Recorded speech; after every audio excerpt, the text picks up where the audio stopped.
Kabanata 2841. Ang pinuno ng Sword Palace ay nagsimulang magturo kay Dustin ng lahat tungkol sa swordsmanship na alam niya. Kabilang ang mga lihim na kasanayan na naging dahilan upang siya ay isa sa mga pinakakakilakilabot sa craft. Ito ang pinakamahusay na mga kasanayan sa espada na naranasan ni Dustin sa universo na ito. Ngunit kahit noon pa man, hindi sila kasing galing ng concentration method at divine polarity swords na mga kasanayan na nakuha ni Dustin. Kaya't nagpa siya si Dustin na hindi na niya kailangang malaman ang mga lihim na pamamaraan mula sa pinuno ng Sword Palace. Ang mga kasanayan at kadalubhasaan na naipon niya mula sa pinuno ng Sword Palace hanggang ngayon ay sapat na. Ang pinuno ng Sword Palace, kung tutuusin, ay kilala bilang isang veteranong mandirigma at isang master swordsman sa universo na ito. Ang kanyang talam ng espada, na pinatalas ng karanasan, ay mas makapangyarihan kaysa kay Dustin. Maaaring matuto si Dustin hanggat kaya niya. Pinabasa ang impormasyon sa kanyang soul sea na iniwan ng pinuno ng Sword Palace. Ang nakakapagpapaliwanag na pagtuturo ng huli ay magiging isang malaking pagpapala sa kanya. Natapos ang pagsasanay makalipas ang isang araw. Ang mga pinuno ng Yaksha Palace at pinuno ng Heaven Crow Race ay umalis sa parehong araw upang muling ayusin ang kanilang mga puwersa. Ang dalawang dakilang puwersang ito, kung tutuusin, ay nasa ilalim na talaga ng pamumuno ni Dustin. Ang pinuno ng Yaksha Palace ay papunta sa kung saan nawala ang kanyang mga tao pagkatapos ng isang matinding labanan ilang araw na ang nakalipas. Itinago nila ang kanilang mga sarili sa isang lihim na lugar sa gilid ng universo. Isang tagong base ng Yaksha Palace na medyo matagal nang gumagana ngayon. Ang mga bagay ay hindi kasing simple para sa pinuno ng Sword Palace. Hindi na ako babalik sa Sword World. Ang ating Supreme Grandmaster ay tuluyan ng sumuko sa akin. Mula ngayon, nininirahan na ako sa Immortal End World o mananatili sa iyo. Malungkot na sabi niya kay Dustin. Medyo nalungkot siya pagkatapos ng pag-alis ng kanyang mga kapwa leader mula sa Yaksha Palace at sa Heaven Crow Race. Pakiramdam niya ay inabandon na siya. Alam niyang wala nang pakialam ang Supreme Grandmaster ng Sword World kung ano ang nangyari sa kanya pagkatapos na ibigay siya ng personal kay Dustin. Alam niya na kahit bumalik siya sa Sword World, hindi siya papayagan ng Supreme Grandmaster na manatili doon. Ayos lang sa akin. Isang maikling tango lang ang isinagot ni Dustin. Nang matapos ni Dustin ang kanyang pagsasanay, nag-courtesy call sa kanya ang mga pinuno ng ibang mundo sa kanyang tolda ng militar para bigyan siya ng ulat ng sitwasyon. Ipinaalam nila sa kanya na ang mga tropa mula sa Underworld ay hindi gumawa ng anumang paggalaw mula nang sila ay umatras at tumakas mula sa Fighting Star Cluster. Maging ang mga bangkay na sundalo sa ibang mga kumpol ng bituin ay nanatiling tahimik. Hindi man lang kumikilos. Idinagdag nila na ang iba pang mahusay na puwersa ay tumahimik din. Kabilang ang Heavenly Palace, ang Sky Phoenix Kingdom, ang Star Island, at ang White Tiger Mountain. Ang ilang makapangyarihang mundo ay naiulat na tuluyang nagsara. Walang insidente ng tala sa nakalipas na 2 araw. Tila natahimik ang buong universe. Natagpuan ni Dustin na kakaiba ang katahimikang ito. Ito ay hindi masyadong matagal na ang nakalipas kapag ang universo ay nabalot ng labanan at pagdanak ng dugo. At tensyon na laganap sa kapaligiran. Halimbawa, ilang araw lang ang nakalipas nang ang Universal Allied Army at ang mga bangkay na tropa mula sa Underworld ay nakipaglaban. Ang biglaang katahimikan ngayon ay nakakaasar. Bakit ang tahimik bigla? Malakas na pagtataka ni Dustin. Nakasimangot sa ulat. Ito ba ang kalmado bago ang bagyo? Hindi maiwasan ni Dustin ang mag-alala. Sa malalim na pag-iisip, nakatingin siya sa malayo.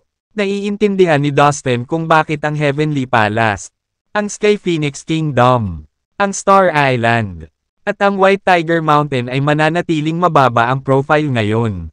Malamang nag-iingat sila para hindi siya ma-provoke. Ngunit hindi karaniwan na ang mga miyembro ng Underworld ay nananatiling tahimik. Alam ni Dustin ang kanilang nakakatakot na lakas. Ang bilang ng kanilang mga tropa sa sansinukob na ito ay isang patak lamang sa balde. Isang maliit na bahagi ng kanilang buong puwersa. Alam ni Dustin na walang takot sa kanya ang underworld. Kaya kung sila ay nananatiling tahimik ngayon, ito ay nangangahulugan lamang na sila ay naghahanda para sa isang bagay na malaki. Posible ba na ang underworld ay nakapagtipon ng mas makapangyarihang mga mandirigma sa universo na ito? Tumayo si Dustin upang tingnan ang kanyang tent. Ang mga kamay ay nasa likod niya. Itinoon niya ang kanyang tingin sa direksyon ng Tombstar Cluster. Ang punong tanggapan ng mga bangkay na sundalo sa universo na ito. Ang espiritual na pakiramdam ni Dustin ay kahanga-hangang talamak sa ngayon. Maaari nitong makita ang mga bagay sa kalangitan kahit 1,000,000 milya ang layo. Si Dustin ay lubos na nakikiayon sa mga paggalaw sa langit at lupa. Sa kanyang kakayahan para sa batas ng natural na kaayusan. Nararamdaman ni Dustin ang anumang banayad na pagbabago sa universo at sa batas ng pagkakasunod-sunod. Tulad ng pagbabago-bago ng enerhiya. O maging ang pagsilang ng isang bagong kalawakan. Ginamit ni Dustin ang kanyang espiritual na kahulugan ngayon upang makita ang sitwasyon sa Tombstar Cluster. Pagkaraan ng ilang sandali ng pagmamasid, nalaman niya na talagang tahimik ang lahat sa lugar. Walang aksyon ang mga bangkay na sundalo at mga naninirahan dito. Well, then, if you won't make a move, then I'll bring the fight to you. Naglaro ang walang halong ngiti sa labi ni Dustin. Madalas na sinasabing pagkakasala ay ginawa para sa pinakamahusay na depensa. Kaya't nagpasya si Dustin na ang pinakamahusay na hakbang ay ang dalhin ang kanyang hukbo sa Tombstar Cluster. Hindi nagtagal. Dumating sa punong tanggapan ng Fighting Star Cluster ang malalakas na tropa ng Yaksha Palace at ang Heaven Crow Race. Na nasa ilalim na ng utos ni Dustin. Kasabay nito, muling lumitaw sa publiko ang pinuno ng Sword Palace. Sa sandaling ito ay nalaman na ang tatlong pinuno ng pinakamakapangyarihang mundo sa sansinukob na ito ay sumusunod na ngayon sa pangunguna ni Dustin. Napakaraming nilalang sa sansinukob ang sumigaw sa takot nang marinig nila ang balita. Nabigla sa pag-unlad. Kung tutuusin, ang tatlo ay kilalang sinumpa ang kalaban noon ni Dustin. Hindi kapani-paniwala na sila ang kanyang mga tagasunod ngayon. Ang mga pinuno ng Heavenly Palace. Ang emperador ng Sky Phoenix Kingdom. Ang pinuno ng Star Island. At ang pinuno ng White Tiger Mountain ay nabigla pa rin sa balita. Hindi alam ng maraming tao na ang pinuno ng Sword Palace ay nakuha ni Dustin. Gayunpaman, alam ng lahat ng mga nangungunang master sa universo. Hindi pa rin nila maalis sa isip nila ito. Pareho, marahil ay gumagamit si Dustin ng ilang lihim na kasanayan para kontrolin ang tatlong master. Ito ay higit sa lahat ang pinagkasunduan na naabot ng mga pinuno ng langit na palasyo at ng iba pang mga kaharian at mundo. Sa mga mensaheng ipinadala sa isa't isa na tinatalakay ang bagay ng lihim. Sa pag-abot sa konklusyong ito, lumaki ang kanilang takot kay Dustin. Ang takot ay pare-pareho at pinipilit. Kumbinsido sila na darating si Dustin para sa kanila maya-maya. Habang ang mga pinuno ng maraming iba't ibang mundo ay nagpapanik kay Dustin. Si Dustin mismo ay talagang tahimik na nagsasanay sa isang lihim na silid sa punong tanggapan ng Universal Allied Army. Ipinaubaya niya ito sa mga pinuno ng Sword Palace, sa Yaksha Palace, sa Heaven Crow Race, at iba pang mataas na ranggo na opisyal upang muling ayusin ang Universal Allied Army. Kapag handa na ang hukbo, pinalak niyang kunin ang buong puwersa kasama niya at maglunsad ng pag-atake sa Tombstar Cluster. Samantala, itinuon ni Dustin ang kanyang atensyon sa kanyang pagsasanay. Ngunit napalingon siya sa biglaang pagkislap sa di kalayuan. Inilapat niya ang kanyang espiritual na kahulugan upang i-scan ang kalangitan sa direksyong iyon. Ang nakita niya ay nagdulot ng panginginig sa kanyang gulugod. Nakakakilabot na aura. Ang aura ay nagmula sa dalawang nakakatakot na figure na kumikislap sa kalangitan. Natila patungo sa sinaunang Forbidden Land. Ang espiritual na pakiramdam ni Dustin ay lubhang nagpabuti ng pagiging sensitibo nito. Kahit na sinubukan ng dalawang misteryosong figure na itago ang kanilang malakas na enerhiya at nawala sa isang kisap mata. Naramdaman pa rin sila ni Dustin sa isang iglap. Masyadong makapangyarihan ang dalawang iyon. Nakakadismaya pero sa tingin ko hindi ko sila matatalo gaya ko ngayon.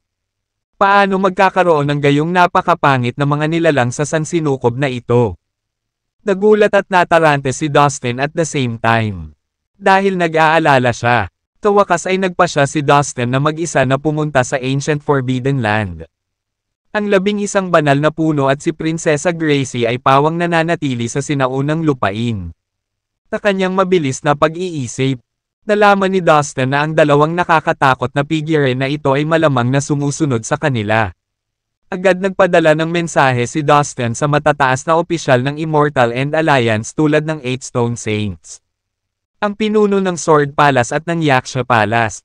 At ang pinuno ng Heaven Crow Race na mamahala sa mga gawain ng Universal Allied Army habang wala siya. Pagkatapos ay inactivate niya ang Omnipotent Light na skill at biglang nawala sa Secret Room. Sa kasalukuyang cultivation base ni Dustin at sa kanyang makikinang na mga tagumpay sa larangan ng spatial power. Madali niyang madaanan ang iba't ibang mundo at sukat. Ang tunay na, anino, ay maaaring mawala ng walang bakas. Sa ngayon, sa Ancient Forbidden Land, ang 11 banal na puno, ang higanting pilak, ang mummy, at ang mabangis na sinaunang hayop ay nakaupo sa paligid na gumugol ng ilang oras sa paglilibang. Isang malaking stone table ang inilagay sa gitna nila. Sa ibabaw nito ay may tsaa at ilang prutas na nakasisilaw sa walang kamatayang liwanag. Para itong tirahan ng mga immortal. Ang tsaa ay dinala sa sinaunang lupain ni Peterson ang Daoist Ancestor. Na nakuha niya mula sa Immortal World. Ang Ancient Forbidden Land ay kung saan naroon ang puntod ni Prinsesa Gracie. Si Peterson ang Daoist Ancestor ang personal na nagtayo ng lugar na ito sa isang desyerto na kontinente ng universo. Ginamit niya ang kanyang mahusay na omnipotent skill para ilipat ito malapit sa Immortal End World at inayos ang lahat ng uri ng mga order, batas, at makapangyarihang array. Kaya, nabuo ang sinaunang Forbidden Land. Ang sinaunang Forbidden Land ay nasa universo ng medyo matagal na panahon. Ito ay isang sikat at mapanganib na lugar. Paminsan-minsan, isang malaking bilang ng mga nilalang ang naakit at nakipagsapalaran sa lugar na ito para sa paggalugad. Maraming mga nilalang ang nakahanap ng maraming mahahalagang kayamanan sa lugar na ito at marami rin sa mga buhay na iyon ang nawala sa pakikipaglaban para sa mga kayamanang ito. Gayunpaman, sa pinakamahabang panahon na naitatag ang sinaunang lupain, walang sino man ang umasa na ang sinaunang ipinagbabawal na lupain ay talagang ang sementeryo ay pagmamay-ari ng isang misteryosong babae. Sa sandaling ito, ang 11 banal na puno at ang higanting pilak ay nag-uusap pa rin at walang ginagawa. Biglang-bigla, sa pinakamalalim na lugar ng sinaunang lupain, isang anino ang dahan-daang lumitaw sa malaking libingan. Nagkawatak-watek ang anino at tuluyang naging hugis babae. Ito pala ay walang iba kundi si Prinsesa Gracie. Tumangala siya sa langit sa labas ng sinaunang lupain at bahagyang nakakunot ang kanyang magandang noo. Talagang may mga makapangyarihang cultivator mula sa genuine immortal realm na darating sa universo na ito. At mukhang pupunta sila para sa akin. Ungol ni Prinsesa Gracie sa mahinang boses. Sa wakas nalaman na ba ni Watts kung saan ako nagtatago? Isi-send his men to completely rid of me this time. Ang pag-iisip lamang ng walang talo at mabangis na isa ay nagpadala ng ilang panginginig sa kanyang gulugod. Hindi niya maiwasang magpakita ng bakas ng takot. Humph! Kahit kampuan sila ng Watts, ano kayang gagawin nila sa akin? If worst comes to worst, kalagkarin ko na lang silang lahat hanggang sa mamatay. At kung iisipin, napakababa ng ranggo ng batas ng kalikasan sa atresadong universo na ito. Maiisip kaya ng mga makapangyarihang master na iyon na pumunta dito. Oh well, hindi ako natatakot sa ilang mga mahihirap na master mula sa genuine immortal realm. Makalipas ang ilang segundo, biglang bumungad sa mga mata ng prinsesa ang isang mahigpit na tingin. Bush! Bush! Sa isang segundo, dalawang sumisikat na sinag ng itim na liwanag ang lumitaw sa Ancient Forbidden Land. Isang napakatinding madilim na aura ng kamatayan ang nagsimulang kumalat. Sa susunod na sandali, ito ay bumuo ng isang walang hangganang nakamamatay na bagyo. Ang malagim na aura ay bumaha at nagwasak hanggang sa mga dulo ng sinaunang lupain. Ang umiikot na batas ng kamatayan ay bumubuhos mula sa madilim na kawalan. Ang mga tunog ng mapanlinlang na alon ng pagtawa, iyawan, at sigaw ng hindi mabilang na mga multo ay maririnig sa buong sinaunang lupain. Mula sa kawalan ay lumitaw ang dalawang ordinaryong lalaking nasa katanghaliang gulang na nakasuot ng itim na damit. Sa sandaling ang dalawang lalaking nakaitim ay tumuntong sa sinaunang lupain. Naramdaman na nila at itinoon na nila ang kanilang mga mata kay Prinsesa Gracie na nasa lambak sa pinakamalalim na lugar ng sinaunang Forbidden Land. Sa unang tingin, ang mga lalaking ito ay mukhang hindi masyadong promising. Kahit na walang mga pagbabago sa enerhiya na umiikot sa kanilang paligid. Gayunpaman, ganap silang naaayon sa batas ng kalikasan. Ang kanilang mga katawan ay ganap na pinagsama sa paligid. Ang lahat ng ito ay nangyari kaagad pagkatapos nilang lumitaw sa hindi pamilyar na lupain. Ang dalawang lalaki ay nagpahayag ng kanilang sarili bilang Commander Graves at Waldo ng Underworld. Ang dalawang commander at si Prinsesa Gracie ay nagpalitan ng matatalim na titig mula sa 1,000 milya ang layo sa isa't isa. Isa lang itong tipak ng nasirang kaluluwa. Medyo bigo na tawa ang pinakawala ni Commander Graves. Ngunit ang hibla ng kanyang nasirang kaluluwa ay nagtataglay pa rin ng lakas ng isang master sa genuine immortal realm. Mukhang napakalakas niya noong siya ay nabubuhay pa.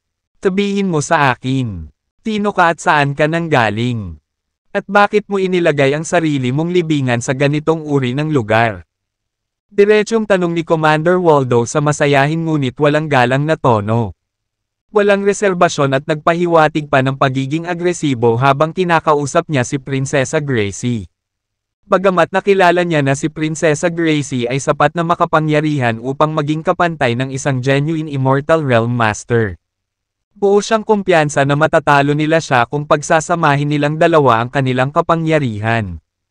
At higit sa lahat, tinukotsa nila ang kanyang kasalukuyang estado dahil isa lamang siyang tipak ng nasirang kaluluwa sa halip na isang tunay na tao. Nang marinig ang lahat ng ito, lumubog ang magandang mukha ni Prinsesa Gracie at nagsimulang magbigay ng malamig na lamig ang kanyang katawan. Hindi isang segundo pagkatapos, ang temperatura sa lahat ng sinaunang lupain ay bumaba ng husto. Ang mga snowflake ay nagsimulang bumagsak ng bahagya mula sa langit at ang buong lupain ay naging frozen sa makapal na yelo. Nagsimulang ipakita ni Prinsesa Gracie ang kanyang kamangha-manghang galing. Kasama ng kanyang galit, maaapektuhan niya ang lagay ng panahon sa kanyang paligid na umaabot sa lampas sa 10,000 milya. No outsiders are allowed in this land. Kung ayaw mong mamatay, then get out. Malamig na sigaw ni Prinsesa Gracie na nagpapakita ng kanyang malakas na pagkatao. Hindi pa rin alam ng dalawang commander ang kanyang tunay na pinagmulan at pagkakakilanlan na siya namang ikinagalit ng prinsesa. Hindi niya maisip kung paano sinubukan ng dalawang ito na guluhin ang kanyang kapayapaan at sadyang maliitin siya. Haha, isa ka lang broken soul. Alam mo ba kung sino tayo? Pagsisisihan mo ang pagiging bastos mo sa harap namin. Ngayon, ipinapayo ko sa iyo na maging magalang at sagutin ng mabuti ang aming mga katanungan. Kung hindi, gaano kahirap na hukayin ang iyong libingan at ilabas ang iyong mga labi. Puputulin ko ang damit mo at isabit ko ang hubad mong katawan sa harap ng lahat. Sabi ni Commander Graves habang tumatawa ng masama. Magandang ideya iyan. Kahit patay ka na, ang iyong mga labi ay dapat na maiingatan ng mabuti dahil ikaw ay makapangyarihan. At saka, maganda ka. I bet maraming hooligans ang magkakainteres sa hubad mong katawan. Dagdag pa ni Commander Waldo habang nakikisabay sa panunuya sa prinsesa. Pagbibigyan ko ang hiling mong mamatay. Sumabog sa galit si Prinsesa Gracie at nanginginig ang katawan sa nagngangalit na galit. Mamatay. Kayong mga maruruming uod. Malamig na sabi ni Prinsesa Gracie. Sa emosyonal na galit ng prinsesa. Isang nakakatakot na snowstorm ang bumalot sa buong lupain. Sa tingin ko pareho kayong mga nilalang mula sa underworld. Gaano ka maaaring maging tanga? Nagmarcha ka lang sa lugar na ito at nasaktan si Prinsesa Gracie. Nakakalungkot. Hindi ka nakapagpaalam sa mga taong iniwan mo. Biglang lumitaw ang isang binata sa mabituing langit sa itaas ng nagyelo na sinaunang lupain. Dama pa siya sa makapal na yelo at isang hakbang ay dumating sa lambak. Sa wakas ay dumating na rin si Dustin. How dare you disturb and be disrespectful towards Princess Gracie? Ang 11 banal na puno. Ang higanteng pilak. Ang momaye. At ang mabangis na hayop ay sumugod din sa lugar na parang kidlat at nakatayong matatag sa likod ng nagngangalit na prinsesa. Nang marinig nila ang pag-uusap ni Prinsesa Gracie at ng mga commander, tila ay nagalit at nadama na handa silang sakupin ang mga nilalang ng underworld anumang oras. Damn you, wretched fiends! Dapat turuan ka namin ng leksyon at ipaalam sa iyo ang kahihinatnan ng iyong kabastusan. Ang kataas-taasang banal na puno ay ikinakaway pa ang mga sanga nito na parang baliw at malapit ng sumunggab laban sa mga commander mula sa underworld. Humph! Masyado kayong mayabang. Mga mahihina. Sabi ni Commander Graves na may masamang tingin kay Dustin at sa kanyang mga kasama. You must be Dustin from the immortal end world. Nabalitaan ko na ang tungkol sayo. Well, dahil ikaw mismo ang pumunta sa amin. Hindi namin kailangang mag-aksaya ng oras sa paghahanap sa iyo. Sabi ni Commander Waldo habang ninisyon si Dustin. I'll give you one more chance. Answer my questions honestly. Trust me, you don't want we to make you do that. Isang masasamang ngiti ang pinakawala ni Commander Graves. Lahat ng tahol at walang kagat. Isara mo na lang ang maruruming bibig at pumunta sa impyerno. Malamig na sabi ni Prinsesa Gracie. Kinasusuklaman niya si Commander Graves at Commander Waldo sa kaibuturan. Naglabas siya ng malamig na pagpatay na layunin, na naging dahilan ng pagbaba ng temperatura ng buong sinaunang lupain. Ngayon, ang lupain ay natatakpan ng nakamamatay na ice blanket. Hindi kinaya ng maraming naninirahan ang matinding pagbaba ng temperatura. Ang mga mahihina ay maaaring mag-freeze hanggang mamatay kung hindi makayanan ang lamig. Tatakot sa kanilang buhay. Nagsimula silang tumakbo palayo ng mabilis hanggat maaari upang makaalis sa lupain. Daan-daang libong mga hayop, ibon at iba pang nabubuhay na nilalang ang makikita sa mabilis na paglipat ng marami. Ito ay isang kamangha-manghang tanawin. Haha, nakakatuwa. Isa ka lang broken soul. Pero ang init ng ulo mo. Mukhang mainit ang ulo mo noong nabubuhay ka. Mahilig akong magpaamo ng mga babaeng ganito. Nagbibigay ito sa akin ng pakiramdam ng tagumpay. Isang magandang pahinga sa lahat ng labanang ito. Nagpahayag si Commander Graves sa isang mayabang na tono, na binigyan ang prinsesa ng maruming titig. Sa sumunod na sandali, pinato niya ng isang malakas na suntok si Prinsesa Gracie mula sa malayo, na nagpayanig sa mga bituin sa malapit. Kasabay nito, ang madilim na hamog ay umiikot sa kanyang katawan. Para siyang kahanga-hangang hari ng impyerno. Umalangaw-ngaw ang mga tunog ng pagkabalisa. Maraming nilalang na hindi nakaalis sa sinaunang lupain ang naging dugong ambon dahil sa hindi nakikitang kapangyarihan na pinakawala ni Commander Graves. Kasabay nito, maraming planeta malapit sa Ancient Forbidden Land ang sumabog dahil sa epekto. Ilang mga bituin na ilang milyong milya ang layo mula sa sinaunang lupain ang naalis sa kanilang mga orbit nang maramdaman nila ang kapangyarihang binitawan ng kamao ni Commander Graves. Lumikha ito ng mga sakuna na pagbabago sa gravity at atmospheres ng iba pang nabubuhay na planeta sa malapit. Ang Commander Graves na ito ay napakalakas. Isang galaw mula sa kanya ay nagkaroon ng napakalaking mapanirang epekto sa isang malawak na lugar ng universo. Ang bastos na matanda. Bagamat naramdaman ni Dustin ang panganib ng suntok, hindi siya nagpatinag. Sa halip, nagngalit siya ng ngipin at nagmamadaling lumabas. Si Commander Graves ay napakabigat na nag-aalala siya na si Prinsesa Gracie ay hindi makakapantay sa kanya. Maliban kay Prinsesa Gracie, si Dustin ang pinakamakapangyarihan sa iba sa kanilang lahat. Kaya napagdesisyonan niyang harangin at tiisin ang paparating na suntok para sa kanya. Sa ilalim ng kanyang kontrol, ang Divine Polarity Swords ay lumitaw sa kanyang harapan. Ang mga espada ay naging hindi kilalang isda at maliwanag na isda na lumangoy, na sumusunod sa isang tiyak na landas. Hindi nagtagal, lumitaw ang isang malaking itim at puting bola, na nakapalibot kay Dustin. Maya-maya, nakatayo na siya sa gitna nito. Nakakaibang dagandong. Ang anim na bathala ay nagmadaling lumabas sa katawan ni Dustin at kumikinang ng matingkad habang sila ay sumusulong. Isang malaking gintong bola ang lumabas sa kanyang katawan at pumailan lang sa langit. Nagbuga ito ng mga nakakasilaw na ilaw habang pasulong. Dahil sa init na binigay nito, tumataas ng husto ang temperatura, na para bang matutunaw nito ang lahat. Ang nagyayelong pagyayelo na inihagis ni Prinsesa Gracie sa buong lupain ay halos wala na. Matapos ay activate ang omnipotent lightness. Iwinagayway ni Dustin ang kanyang espada na ginawa ng tunay na immortal sa Commander Graves. Kasabay nito, ipinatawag niya ang kanyang demonyong avatar. Ang avatar ay sumugod patungo sa Commander Graves na may diabolic killing needle sa mga kamay nito. Sa puntong ito, pinakawalan ni Dustin ang kanyang pinakamahusay na mga sandata at kasanayan sa militar. Itinaas na ni Prinsesa Gracie ang kanyang kamay. At nang siya ay lilipat na, sa kanyang pagtataka, nakita niya si Dustin na tumatakbo patungo sa kanyang kalaban ng buong bilis. Nagtaas siya ng kilay. Ano ang dahilan kung bakit ginawa iyon ni Dustin?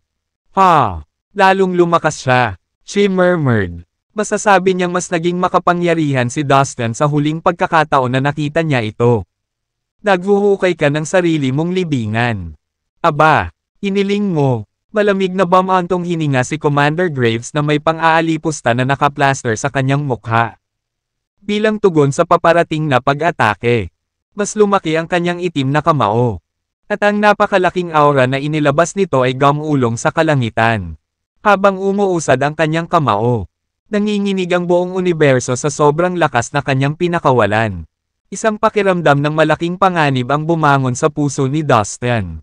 Isang kislap ng pagdududa ang sumilay sa kanyang mga mata na nagtatanong sa kanyang sarili kung nagkamali ba siya. Pinasag ng kamao ang lahat ng mga pag-atake ni Dustin. Kaya napaatras si Dustin. Pagkatapos ay mabilis na dumating kay Dustin ang mga karagatan ng madilim na aura ng kamatayan.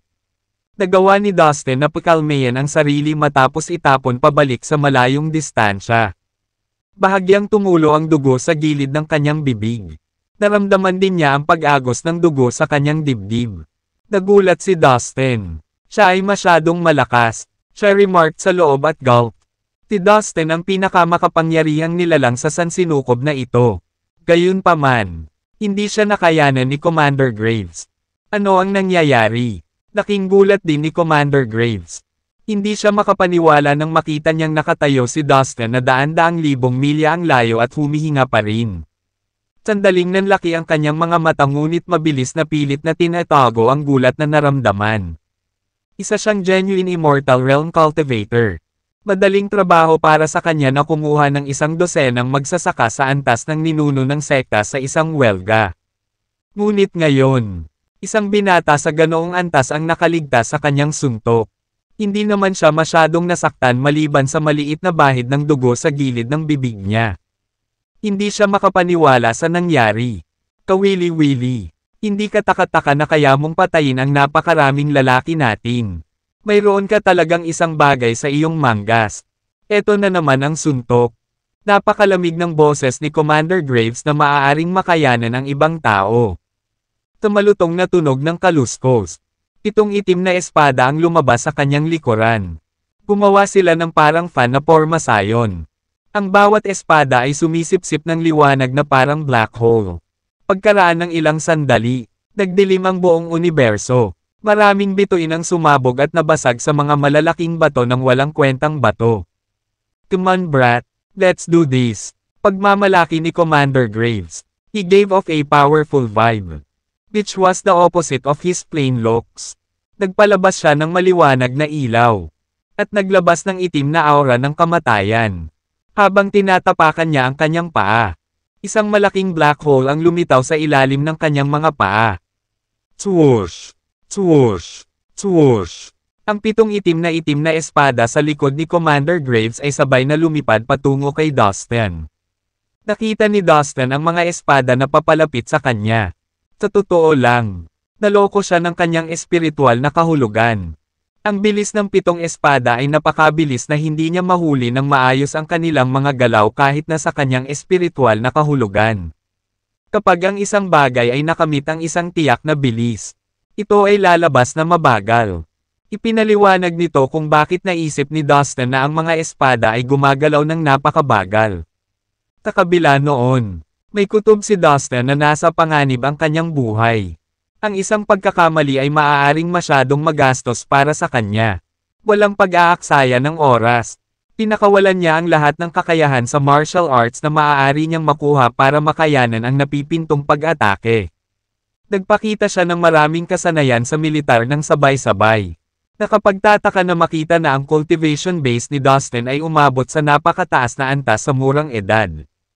Sa lakas na taglay niya ngayon, pinakawalan niya ang kanyang buong kapangyarihan at hindi nagpapigil.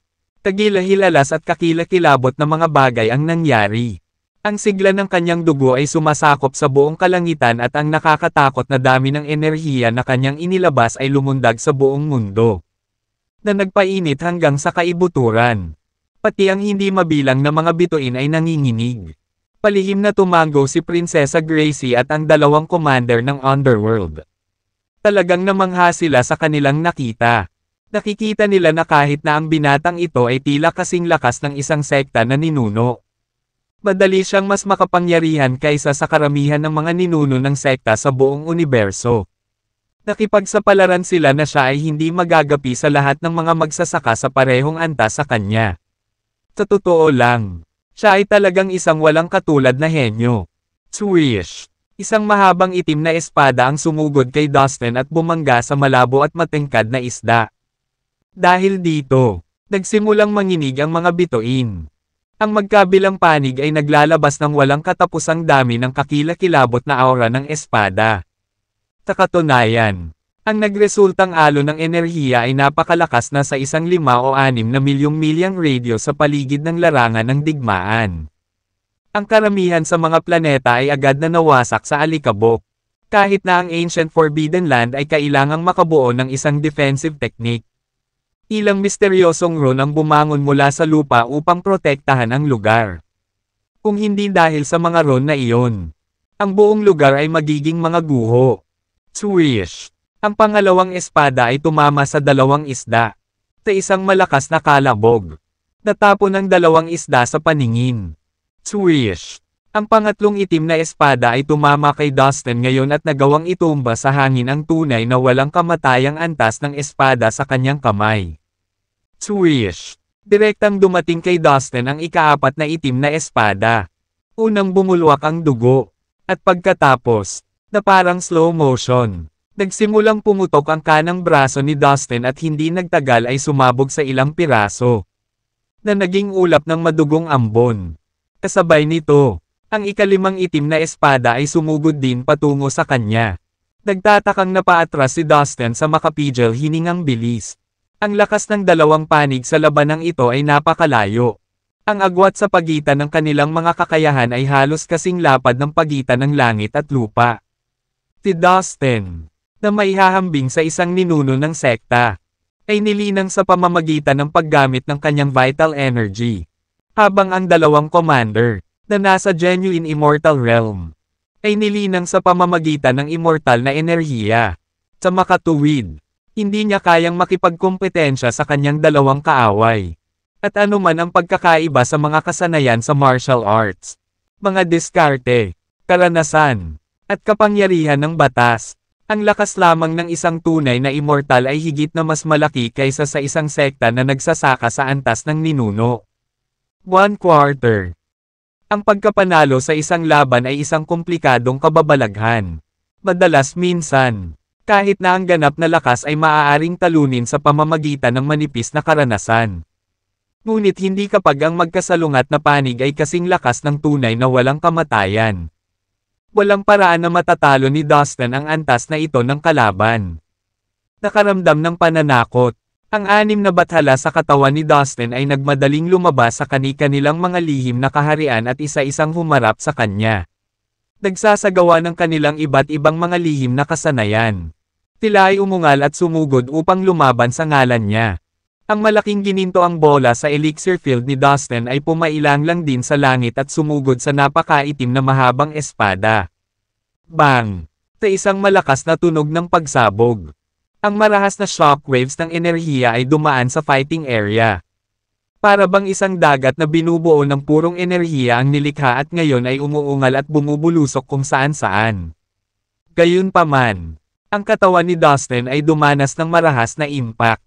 At ilan sa kanyang mga appendage ay napunit at nagsimulang dumyugo. Bago siya makahinga, ang pang-anim at ang ikapitong itim na espada ay sunod-sunod na naglaslas sa kanyang soul sea.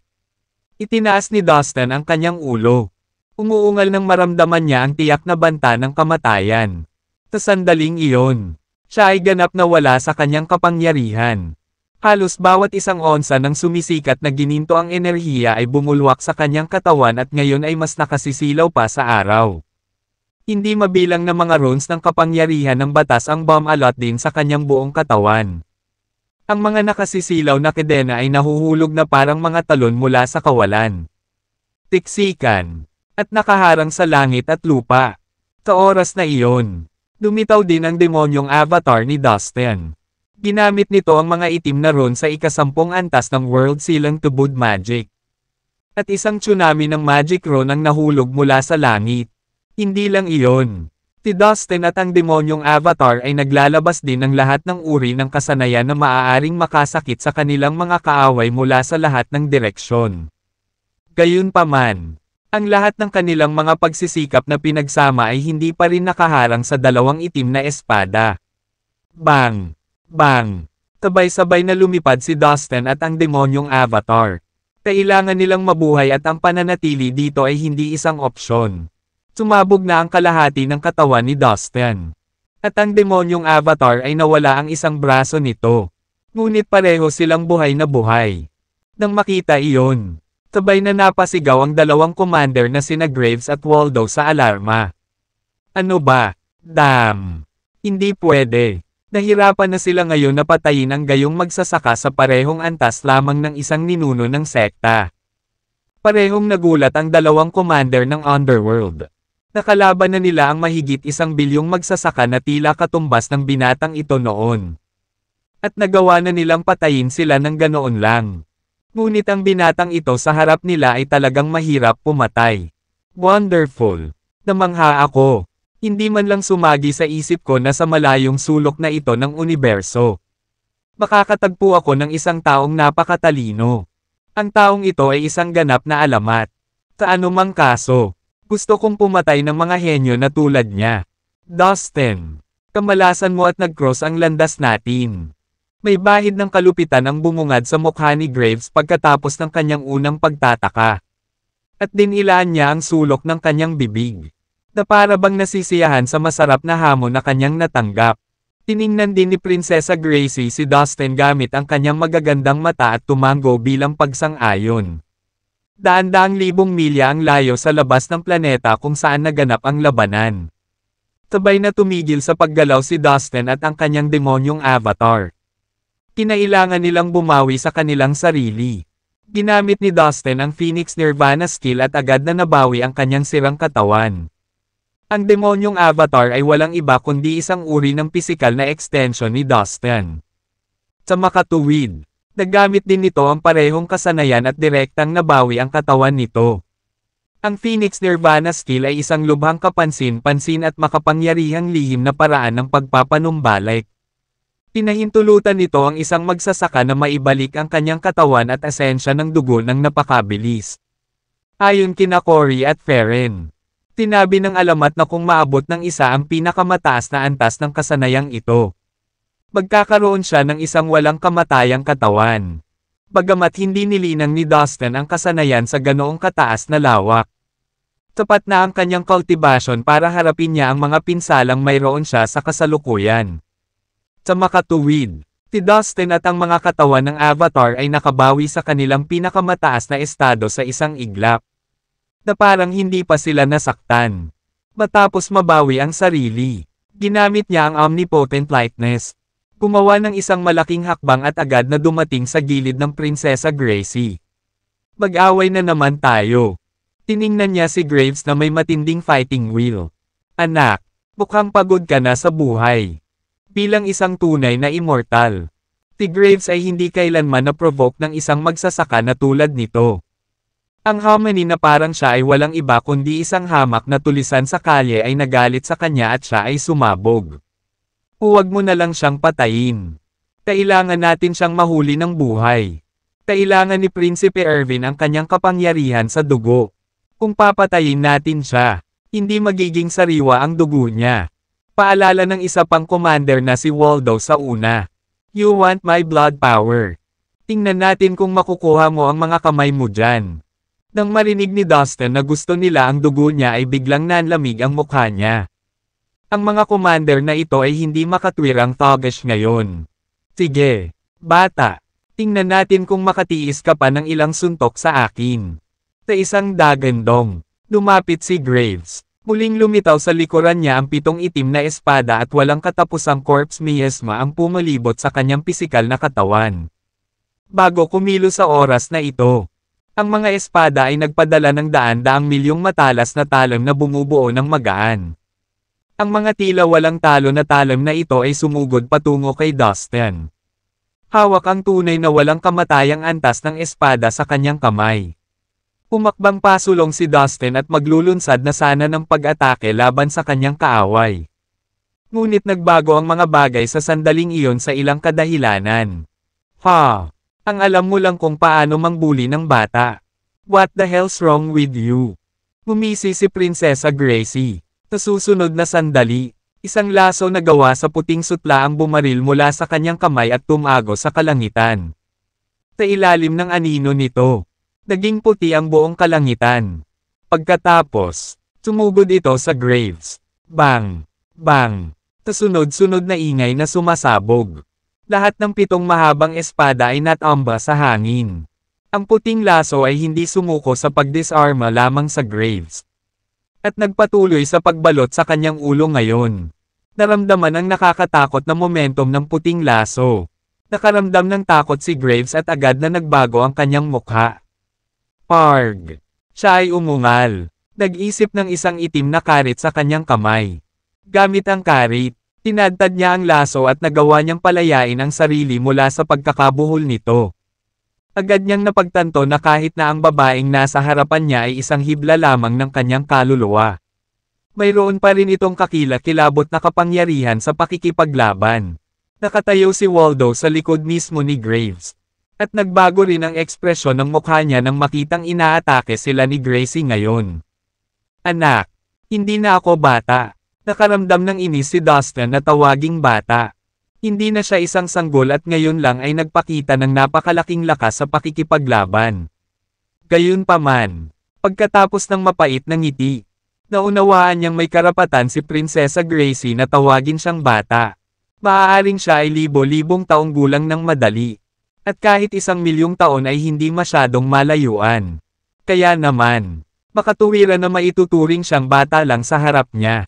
Si Prinsesa Gracie, na may matinding galit ay pinakawalan ang puting laso na ginawa mula sa kanyang enerhiya at kinokontrol ito habang siya ay patuloy na pumunta sa Commander Graves na may bagong determinasyon. Galit na galit siyang umungol sa frustration.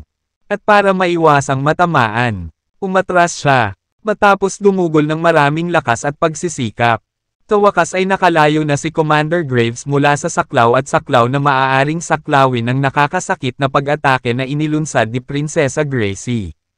Ang dalawang commander ng Underworld ay nagpakita ng maliwanag na pagkagulat sa pagpapakita ng kapangyarihan na hindi nila inaasahan.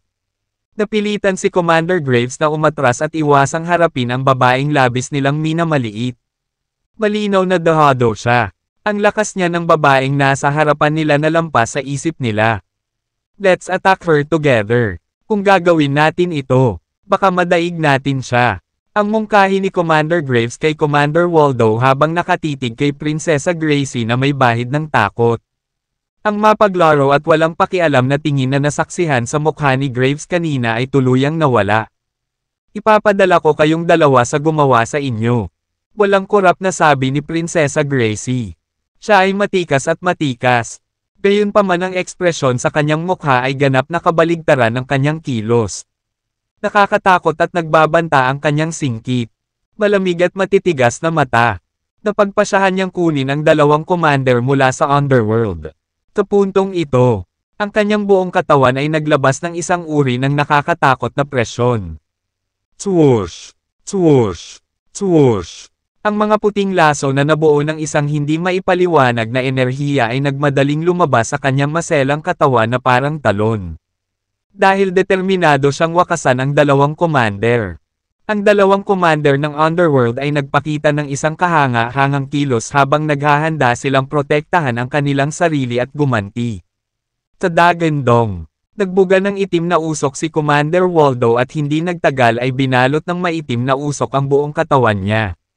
Sa gulat ng lahat, nag-transform siya bilang isang itim na halimaw. Ang kanyang katawan bilang isang itim na halimaw ay naglabas ng isang malakas na miasma ng bangkay. Mayroon itong makakapal na kaliskis at mukhang lobo. Ngunit hindi ito lobo. Ang buong katawan nito ay natatakpan ng itim na malasutlang buhok. Habang mula sa likod nito, nakausli ang isang pares ng malaki, itim, bulok na pakpak. Sa bawat pagpapakpak nito ng mga pakpak, bahagyang nanginginig ang buong espasyo. Siya pala ay walang iba kundi isang hayop na kumakain ng bangkay. Ang pinakamababa at pinakamasungit na hayop sa Underworld. Sabi ni Prinsesa Gracie na may ekspresyon ng walang katapusang pagkasuklem. Ano ang hayop na kumakain ng bangkay? Ito ang unang pagkakataon ni Dustin na makakita ng ganitong uri ng halimaw na medyo kakaiba at kakaiba sa anumang nadatnan niya noon. Ang mabangis na hayop na kumakain ng bangkay ay nagpakawala ng nakakabinging Dagandong. Habang ito ay naghahanda sa pag-atake. Ang buhok nito na para bang pinupunctuate ang mga nakakatakot na tunog na nililikan nito. Tumindig na parang hindi mabilang na itim na karayom na gawa sa bakal. Handang tumusok sa sinumang nagkasala. Pagkatapos ay bigla itong tumalsik, na sinabayan ng malakas na miasma ng bangkay. Ibinuka ang malaking bibig at sinuntok si Prinsesa Gracie. Pumunta ka sa impyerno. Tigaw ni Commander Graves. Bumukas ang 7 itim na espada sa likod niya na parang isang magandang paboril na nagpapaypay sa magagandang balahibo ng buntot nito sa sari-saring kulay at binaril patungo kay Prinsesa Gracie. Itinaas niya ang halimaw na karit sa kanyang kamay at inihampas ito kay Prinsesa Gracie. Boom! Sa sandaling ang karit ay tumama kay Prinsesa Gracie. Siya ay tila sumabog na parang bulkan at ang kanyang maselang katawan ay lumundag ng napakalaking enerhiya. Ang enerhiya ay nakabuo ng mga puting laso na nagdulot ng maliwanag na nagniningning na liwanag. Ang mga kislap ng puting laso ay kumikinang. Na napunit sa kalangitan habang sinasalakay nila ang dalawang commander. Pagkatapos ng ilang hagod ng enerhiya mula sa mga puting laso, ang hayop na kumakain ng bangkay ay nagpakawala ng isang matinis at nakakadugo na hiyaw. Ito ay sa hindi maisip na sakit. Agad na lumitaw ang isang sugat sa ibaba ng tiyan ng hayop na kumakain ng bangkay na may katumpakan sa operasyon. Na agad na inilabas ang lahat ng mga laman loob nito. Sa katunayan, ang hayop na kumakain ng bangkay ay kilala bilang isa sa pinakamakapangyarihan at mabangis na hayop sa Underworld. Nakakalungkot lang na ang kalaban nito ay si Prinsesa Gracie. Si Commander Graves ay malubhang nasugatan. Ilang beses na siyang natama ng puting laso. Napabuga siya sa hangin at maraming malalalim na sugat at hiwa ang lumitaw sa kanyang katawan. Gayunpaman, nabigla ang lahat ng mapagtantong itim ang dugong umaagos mula sa kanyang mga sugat. Ang galing iyan ay mahusay. Napakalakas talaga niya. Hindi maiwasan ni Dustin na mamangha sa kanyang nakita. Pagkatapos ng ilang pag-ikot, malinaw na ako ay nasa isang disadvantage na posisyon at hindi ako makalaban sa isang kalaban tulad ni Commander Graves. Gayunpaman, tinaktan siya ni Prinsesa Gracie at ang isa pang commander sa ilang mga galaw lamang. Talagang malayo pa ang mararating ko kung gusto kong maging kasing lakas niya. Sa katunayan, matapos talunin ang pinuno ng Heavenly Palace, ang pinuno ng Yaksha Palace at ang dosenang nangungunang mga master sa universo. Lubos na nasisiyahan si Dustin sa kanyang lakas at naisip na sa wakas ay naabot na niya ang pinakamataas na limitasyon. Gayunpaman, kalaunan ay napagtanto niya na siya ay isang maliit na isda lamang kumpara sa dalawang master ng Underworld at Prinsesa Gracie. Palaging may puwang para sa pagpapabuti at upang matuto ng higit pa dahil palaging may isang taong mas malakas kaysa sa iyo. Napabuntong hininga si Dustin sa kanyang isipan. Mukhang malalim ang martial arts at may walang katapusang kaalaman. Ang pagtugis nito ay hindi matatapos. Kakailanganin ko lang na magtanim ng mas mahirap. Napaisip si Dustin. Biglang isang mahinang tawa ang umalangaw-ngaw sa buong espasyo. Wow! Ikaw talaga Princess Gracie. Mukhang nakuha na natin ang tamang tao. Pagkatapos ay lumitaw ang tatlong figures sa itaas ng sinaunang Forbidden Land. Dalawa silang matanda, nakasuot ng itim at isang lalaking nakasuot ng purple na damit. Siya yun. Naningkit ang mga mata ni Dustin habang nakatingin sa lalaking naka-purple. Ang lalaking naka-purple ay mula sa Divine Sect. Kinuha ni Prinsesa Gracie ang weapon pagoda mula sa kanya at pagkatapos ay ibinigay kay Dustin. Hindi naman ako nagkamali ng tao, diba? Ikaw si Prinsesa Gracie mula sa sinaunang kaharian. Sabi ng Elder in Black. Tumingin siya kay Prinsesa Gracie na may makahulugang tingin sa kanyang mga mata at malabong ngiti sa kanyang mukha na parang hindi totoo. Walang makapagsabi kung ano ang nasa isip niya. Ang mga mata ni Prinsesa Gracie ay biglang naging matalim na biyak. Matalas pa sa espada at nakakatakot. Masakit ang kanyang nakamamatay na titig.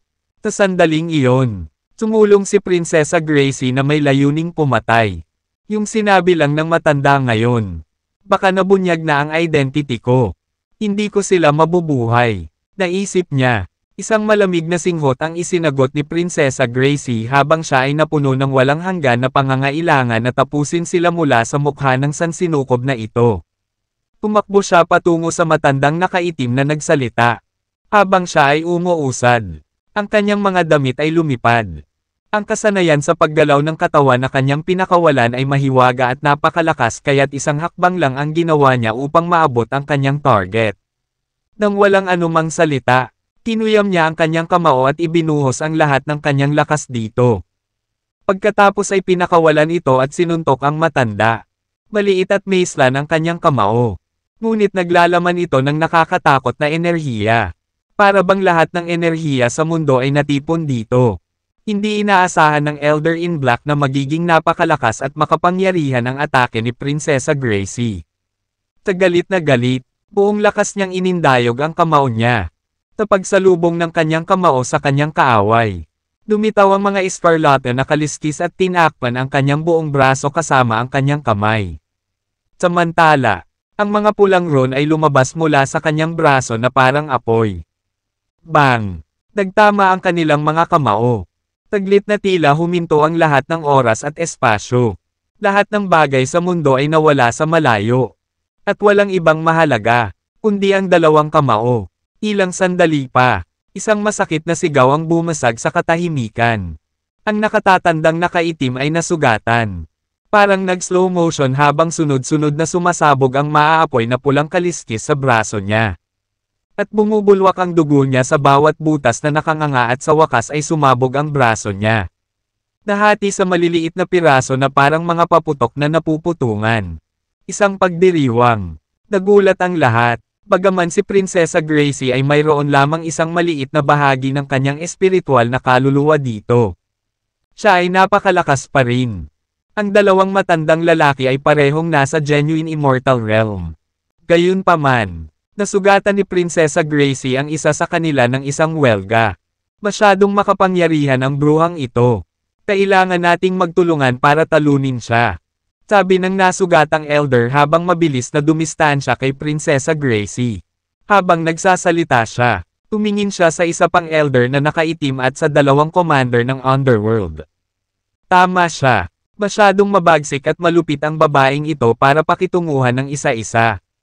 Dapat tayong magsama-sama at mag-coordinate ng ating mga aksyon kung gusto natin siyang talunin. Sabi ni Commander Graves na may masamang ngiti. Hindi ako makapaniwala na darating ang araw na kailangan na nating yumuko at makipagtulungan sa Divine Sect. Ngumisi si Commander Waldo. Wala na talaga kaming ibang pagpipilian o mapagpipiliin. Kung hindi kami makikipagtulungan sa mga taong mula sa Underworld. Sabi ng sugatang Elder in Black. Cut the crap. Patayin natin ang mangkukulam bilang isang team. Ang isa pang matanda urged. Dahil dito, Sumugod ang apat na makapangyarihang lalaki sa Genuine Immortal Realm at pinalibutan si Prinsesa Gracie. Iyon ay isang duwag tulad at mababang galaw. Tigaw ni Dustin. Si Dustin. Ang 11 banal na puno. Ang higanteng pilak. Ang mommy at ang malaking hayop ay kumukulo sa galit. Tara, labanan natin sila. Tigaw ng kataas-taasang banal na puno. Hinawakan ni Dustin ang espadang pinanday ng tunay na walang kamatayan sa kanyang kamay at humakbang pasulong. Pagkatapos ay sumugod ang Divine Polarity Swords at lumutang sa harap niya. Kasabay nito, isang pilak na ningning ang bumungad sa kanyang katawan, na nagdulot ng mahiwagang magnetic field na pumapalibot sa kanyang katawan habang ito ay kumalat sa lugar. Isang itim na bundok na kasing laki ng kamao ang lumitaw sa kanyang katawan. Isa pa ito sa lihim na sandata ni Dustin, ang mahiwagang magnetic mountain. Humph! Lahat kayo nililigawan si kamatayan. Sabi ni Prinsesa Gracie sabay nguso. Hindi siya nagpakita ng takot sa harap ng apat na master sa Genuine Immortal Realm. Takabaligtaran. Siya ay sapat na matapang upang simulan ang labanan. Gumawa siya ng isang kilos, na tinawag ang mga puting laso na gawa sa kanyang enerhiya. Hindi nagtagal. Hindi mabilang na mga puting laso ang bumaril at gumalaw sa paligid niya, na bumubuo ng isang misteryosong hanay. Ang bawat laso ay may dalang nakakagulat na dami ng kapangyarihan. Ang mga ribbons ay nagsimulang kumikinang, na nagpapaliwanag sa espasyo. Si Prinsesa Gracie ay tumingin sa ibang mundo habang siya ay nakatayo sa gitna ng mga laso na sumasayaw sa kanyang anyo. Damn you! Akala mo kaya mo kaming ay bully dahil mas marami ka sa amin? Mag-isip ka. Sumigaw ang kataas-taasang banal na puno habang sumusugod ito sa kanilang mga kaaway. Sumunod naman si Dustin at iba pang kasama. Magwala ka. Mumuso ang isang matanda na nakaitim, habang inilalahad ang palad sa direksyon ng paparating na grupo. Runes na may iba't ibang kulay ang bumaril sa kanyang palad. Nag-transform sila sa mga sibat na pilak. Bawat isa sa kanila ay daan-daang libong milya ang haba. Ang mga sibat ay lumipad sa kalangitan at patungo kay Dustin at sa kanyang mga kaibigan. Ang mga sibat na ito na gawa sa enerhiya ay napakalakas kaya pinilit nilang umatras ang 11 banal na puno. Ang higanteng pilak, ang mommy, at ang malaking hayop. Si Dustin lang ang nakayanan ang pag-atake. Gayunpaman, ang mga kalaban ay tunay na immortal. Imposibleng matalo sila ni Dustin. Hindi sila magka-level. You can't help me with this. Just step back and stay safe. Kakayanin ko sila. Tinabi ni Prinsesa Gracie kay Dustin at sa iba pa. Nang matapos niya ang kanyang pangungusap, ang mga puting laso ay dumating sa apat na masters. Nang makita ito, ang dalawang commander ng Underworld at ang dalawang elder mula sa Divine Sect ay natakot. Ang paparating na mga ribbon ay naglalaman ng nakakatakot na enerhiya na naramdaman nila na sila ay isang panganib sa kanilang buhay. Halika na! Ang apat na tunay na immortal ay nag-ipon ng lakas ng loob at ginawa ang kanilang pinakamahusay na lihim na kasanayan upang salakayin si Prinsesa Gracie. Bukod sa 7 itim na espada at itim na karit, si Commander Graves ay naglabas din ng itim na soul summoning flag. Ang bawat isa sa kanyang mga magic treasures ay naglalabas ng malakas na corpse miasma, na nagpasindak sa mga tao. Bumalik si Commander Waldo sa kanyang orihinal na anyo, isang malaking hayop na kumakain ng bangkay na nababalutan ng kaliskis. Dahil nilamon nito ang hindi mabilang na mga bangkay ng malalakas na master. Nakaipon ito ng mabigat na batas ng kamatayan. Inilabas ng halimaw ang kapangyarihang iyon ngayon. Saan man ito magpunta, ang mga halaman ay natuyo at ang mga ibon ay nalaglag. Tila kaya nitong patayin ang lahat ng may buhay. Ang dalawang nakaitim na elder mula sa Divine Sect ay napakalakas din. Ang isa sa kanila ay naglabas ng mga pulang ilaw, at isang pares ng nagninangas na pulang pakpak ay umusbong mula sa kanyang likuran. Pinalo niya ang kanyang mga pakpak at lumipad patungo kay Prinsesa Gracie. Ang isa pang lalaki ay may hawak na gintong sibat sa kanyang kamay. Ito ay kumikinang na parang isang nakakatakot na bola ng apoy, na nagpasabog sa kawalan. Nakakatakot ang magkasanib na pag-atake ng apat na tunay na immortal. Ang kanilang mga pag-atake ay naging sanhi ng pagbagsak ng kawalan sa malapit at ang isang malaking lugar ay naging kawalan. Ngunit si Prinsesa Gracie ay mas makapangyarihan kaysa sa kanilang naisip. Ang mga laso na ginawa mula sa kanyang enerhiya ay tumagos sa kalangitan, na sinisira ang lahat ng kanilang mga pag-atake. Clang! Clang! Ang mga puting laso ay nagpadala ng lahat ng mahiwagang sandata ni Commander Graves na lumilipad sa di kalayuan. Kaya malayo ang mga ito ay hindi na nakikita. Pagkatapos ay sinaksak siya ng laso sa tiyan na parang isang matalim na punyal, na nag-iwan ng malalim na sugat. Bumulwak ang dugo mula rito. Napasigaw sa gulat ang malaking hayop na kumakain ng bangkay. Isang dosenang puting laso ang nagsimulang bumalot sa kanya. Pahigpit ng pahigpit. Sa ilang segundo, ang halimaw ay naduraj ng buhay. Ang dugo nito ay nagpapakulay sa kalangitan na pula. Ngunit ang mga nilalang sa genuine immortal realm ay hindi ganoon kadaling napatay. Ang mga punit-punit na laman at dumudugong dugo ay muling nagsama-sama. Hindi nagtagal. Buo na naman ang halimaw. Mabubuhay ka sana. Alam mo, pero pinili mo ang kamatayan. Malamig na sabi ni Prinsesa Gracie. Swoosh! Swoosh! 10 milyong nakakatakot na puting laso ang lumipad patungo sa dalawang matandang lalaki mula sa Divine Sect. Isang sigaw ang umalangaw-ngaw sa hangin. Napunit ang isa sa mga pulang pakpak ng matatanda. Tumagos din ang mga laso sa kanyang katawan, na nag-iwan ng malalalim na butas. Mga kislap na lumilipad sa lahat ng direksyon. Ang gininto ang sibat ng isa pang elder ay itinapon sa hangin. Naglaho sa kailaliman ng universo. Ang kanang braso niya na kanina pa nakahawak sa sibat ay nagsimulang manhid sa suntok na natamo nito. Ang tensyon ay tumaas hanggang sa isang malakas na putok. Ang kanyang buong braso ay sumabog. Nagsimulang mahawakan ng takot ang 4 na tunay na immortal noon. Napakalakas ng babaeng ito na kaya niyang talunin sila ng hindi pinagpapawisan. At isipin na isa lang siyang kaluluwa. Kung siya ay may pisikal na anyo, maaari niyang ilabas ang mga ito sa isang tibok ng puso. Ang pag-iisip ay nagpadala ng panginginig sa kanilang gulugod. Ang 4 na tunay na immortal ay tumingin kay Prinsesa Gracie na may tumataas na pangamba.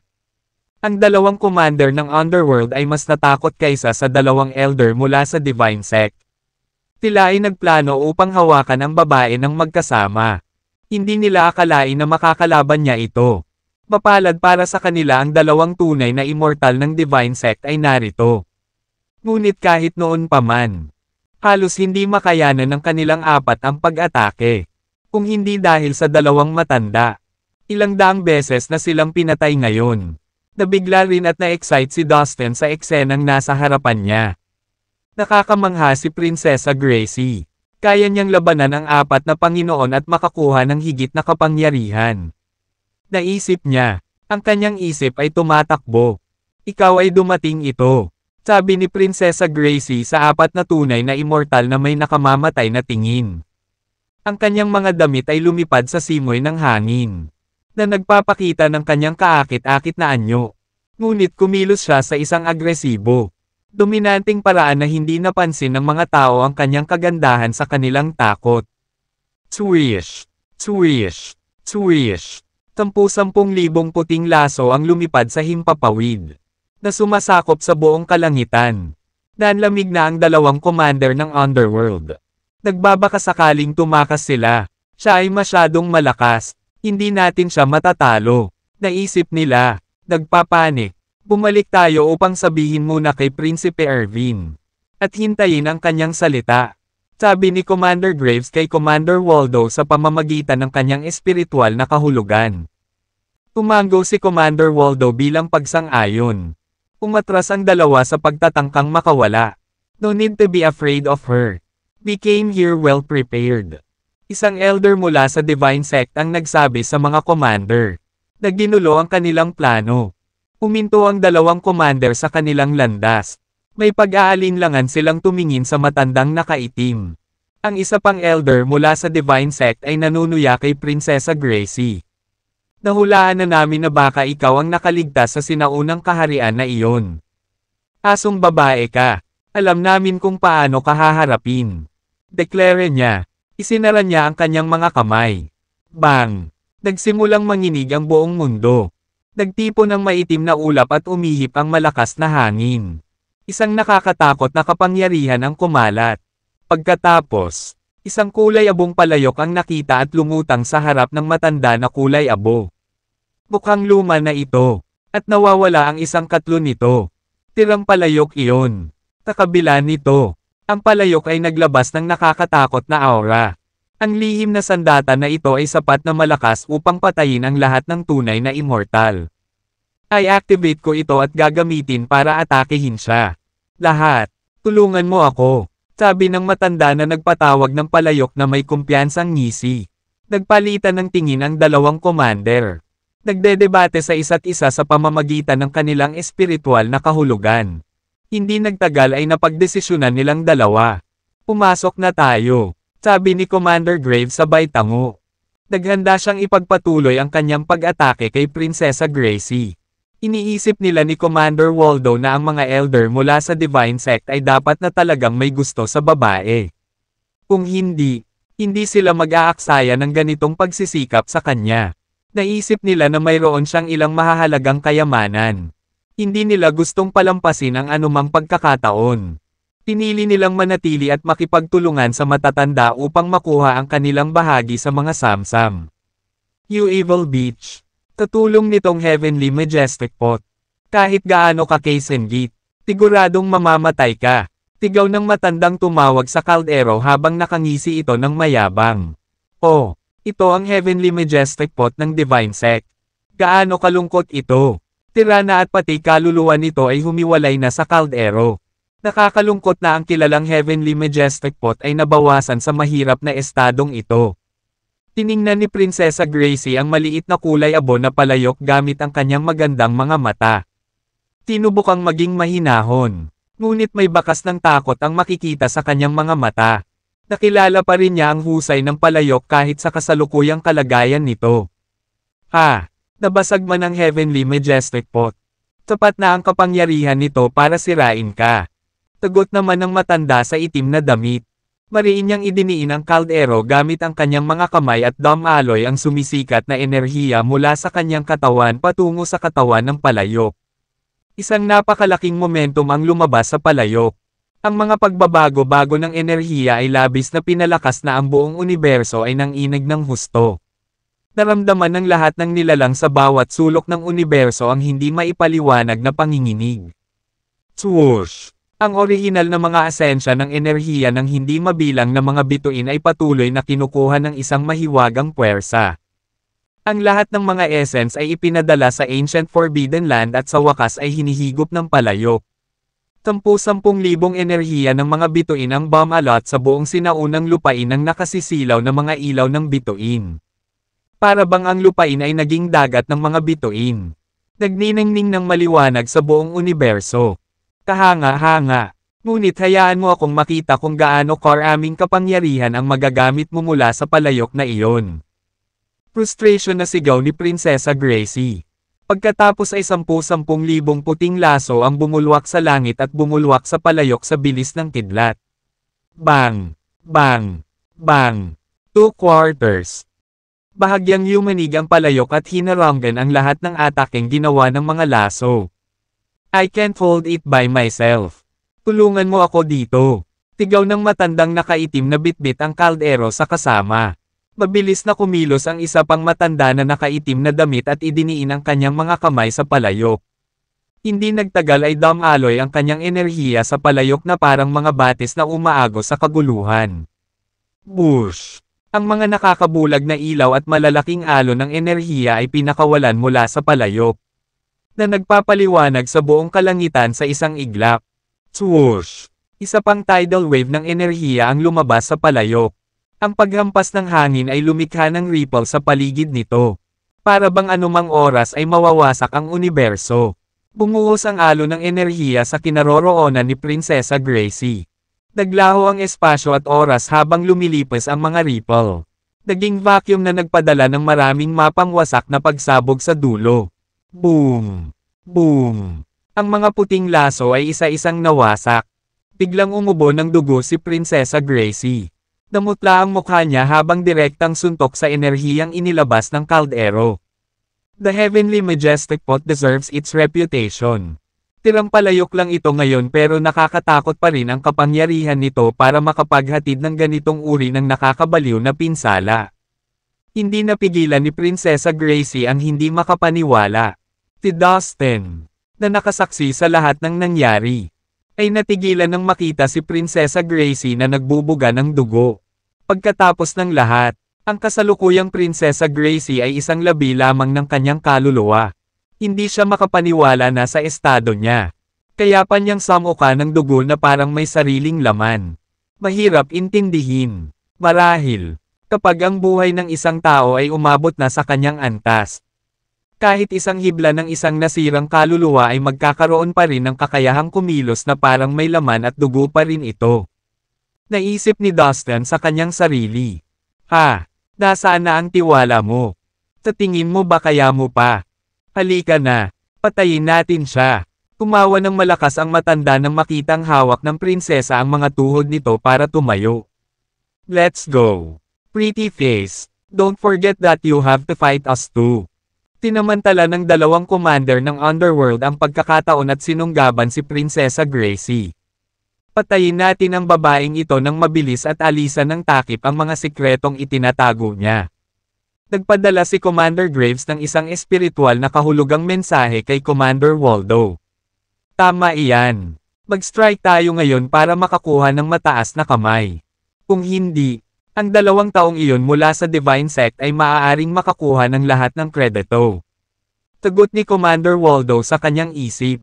Tara na. Nagpadala rin si Prinsesa Gracie ng mensahe ng espiritual na kahulugan kay Dustin at sa iba pa. Alam niya na hindi niya kayang harapin ang kapangyarihan ng Heavenly Majestic Pot ng direkta. Wala silang choice kundi umatras kaagad. Inilatag niya ang kanyang mahabang manggas at iginulong si Dustin, ang mga banal na puno, at ang iba pa sa loob. Pagkatapos ay tumalon siya pabalik at nagsimulang umatras. Pagkatapos niya, huwag mo siyang hahayaang makatakas. Mabilis na sumunod ang 4 na tunay na immortal at sinubukan siyang pigilan. Bang! Sa pagbuhos ng enerhiya ng matatandang lalaki mula sa Divine Sect sa Heavenly Majestic Pot, kumilos ito ng napakabilis. Hinahabol ang prinsesa. Muling iwinagayway ni Prinsesa Gracie ang kanyang manggas nang madaanan niya ang malaking puntod. Biglang lumiwanag ang libingan sa likod niya, na lumilipad sa hindi mabilang na mga ron patungo sa langit na parang mga bituing kumikinang sa maliwanag na ilaw.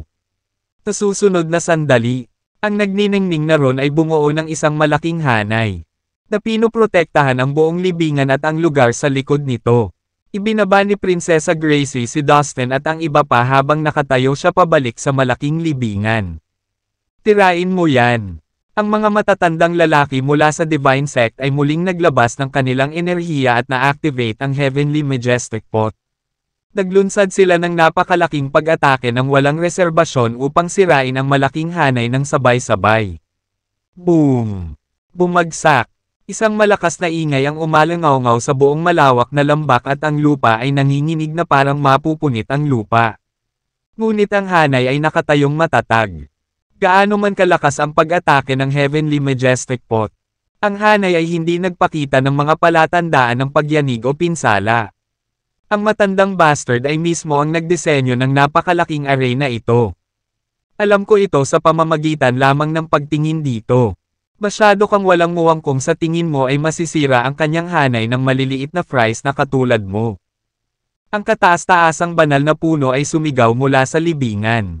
Pagkaraan ng ilang sandali, ang 4 na tunay na immortal ay huminto sa kanilang pag-atake dahil wala silang nakitang pag-unlad sa pagsira sa hanay kahit na ginamit nila ang lahat ng kanilang makapangyarihang kakayahan. Napakalakas ng array na ito. Natatakot ako na hindi natin ito masira ng ganito lang. Isa sa mga matatandang nakaitim na umamin sa pagkabigo. Oo, tama ka.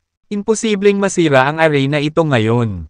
Naikuyom ng 2 commander ng Underworld ang kanilang mga kamao sa pagkabigo at galit. Elder Orlando, bumalik tayo at humingi ng pahintulot sa pinuno ng sekta na anyayahan ang kaluluwa ng Heavenly Majestic Pot. Kapag ang kaluluwa at ang palayok ay pinagsama, ang hanay na ito ay dapat na masira tulad ng isang piraso ng salamin.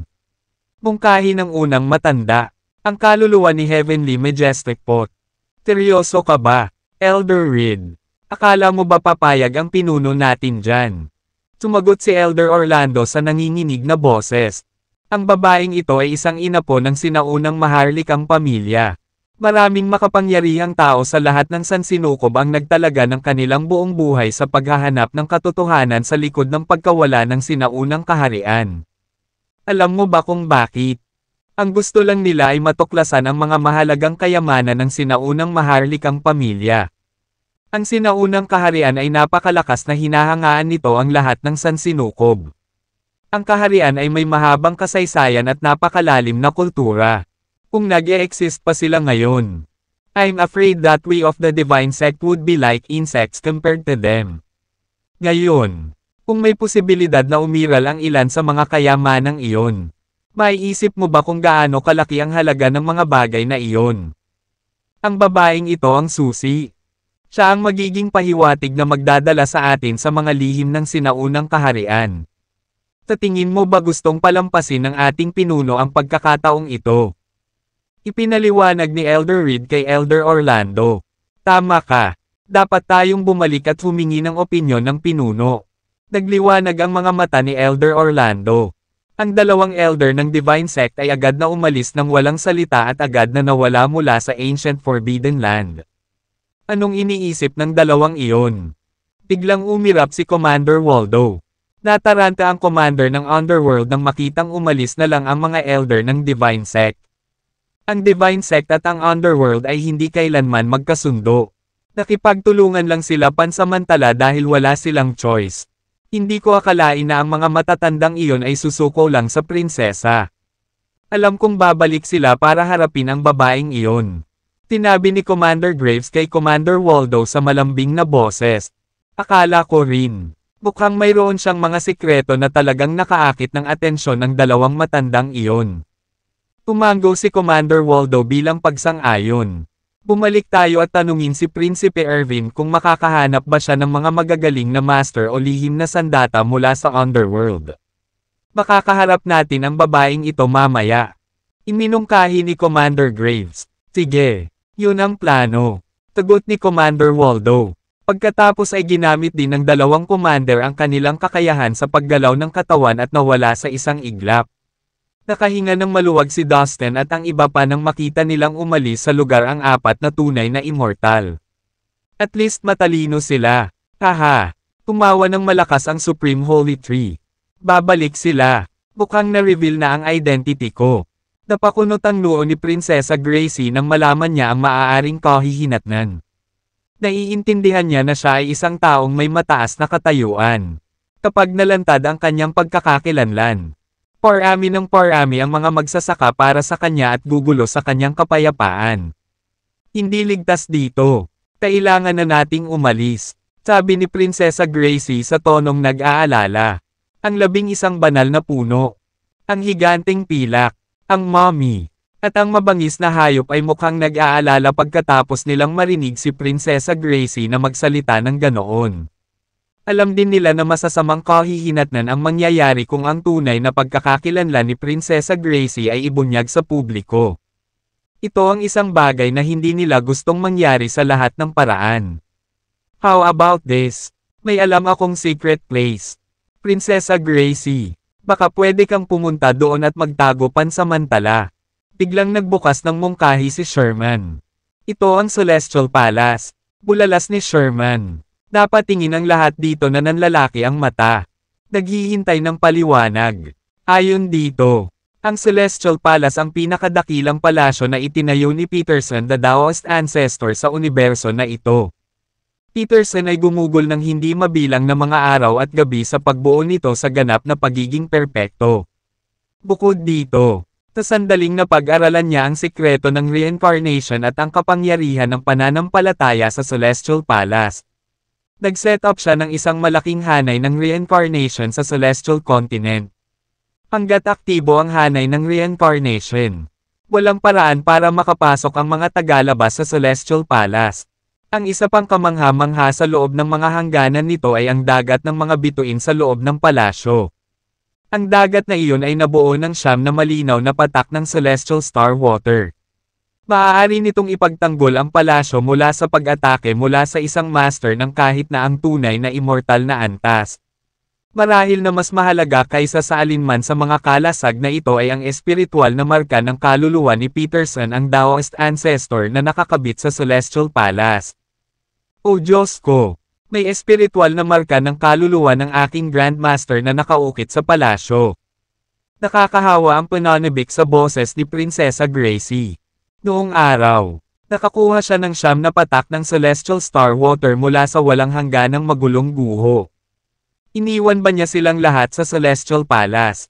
Tanong ni Prinsesa Gracie. Tama ka, noong panahong iyon.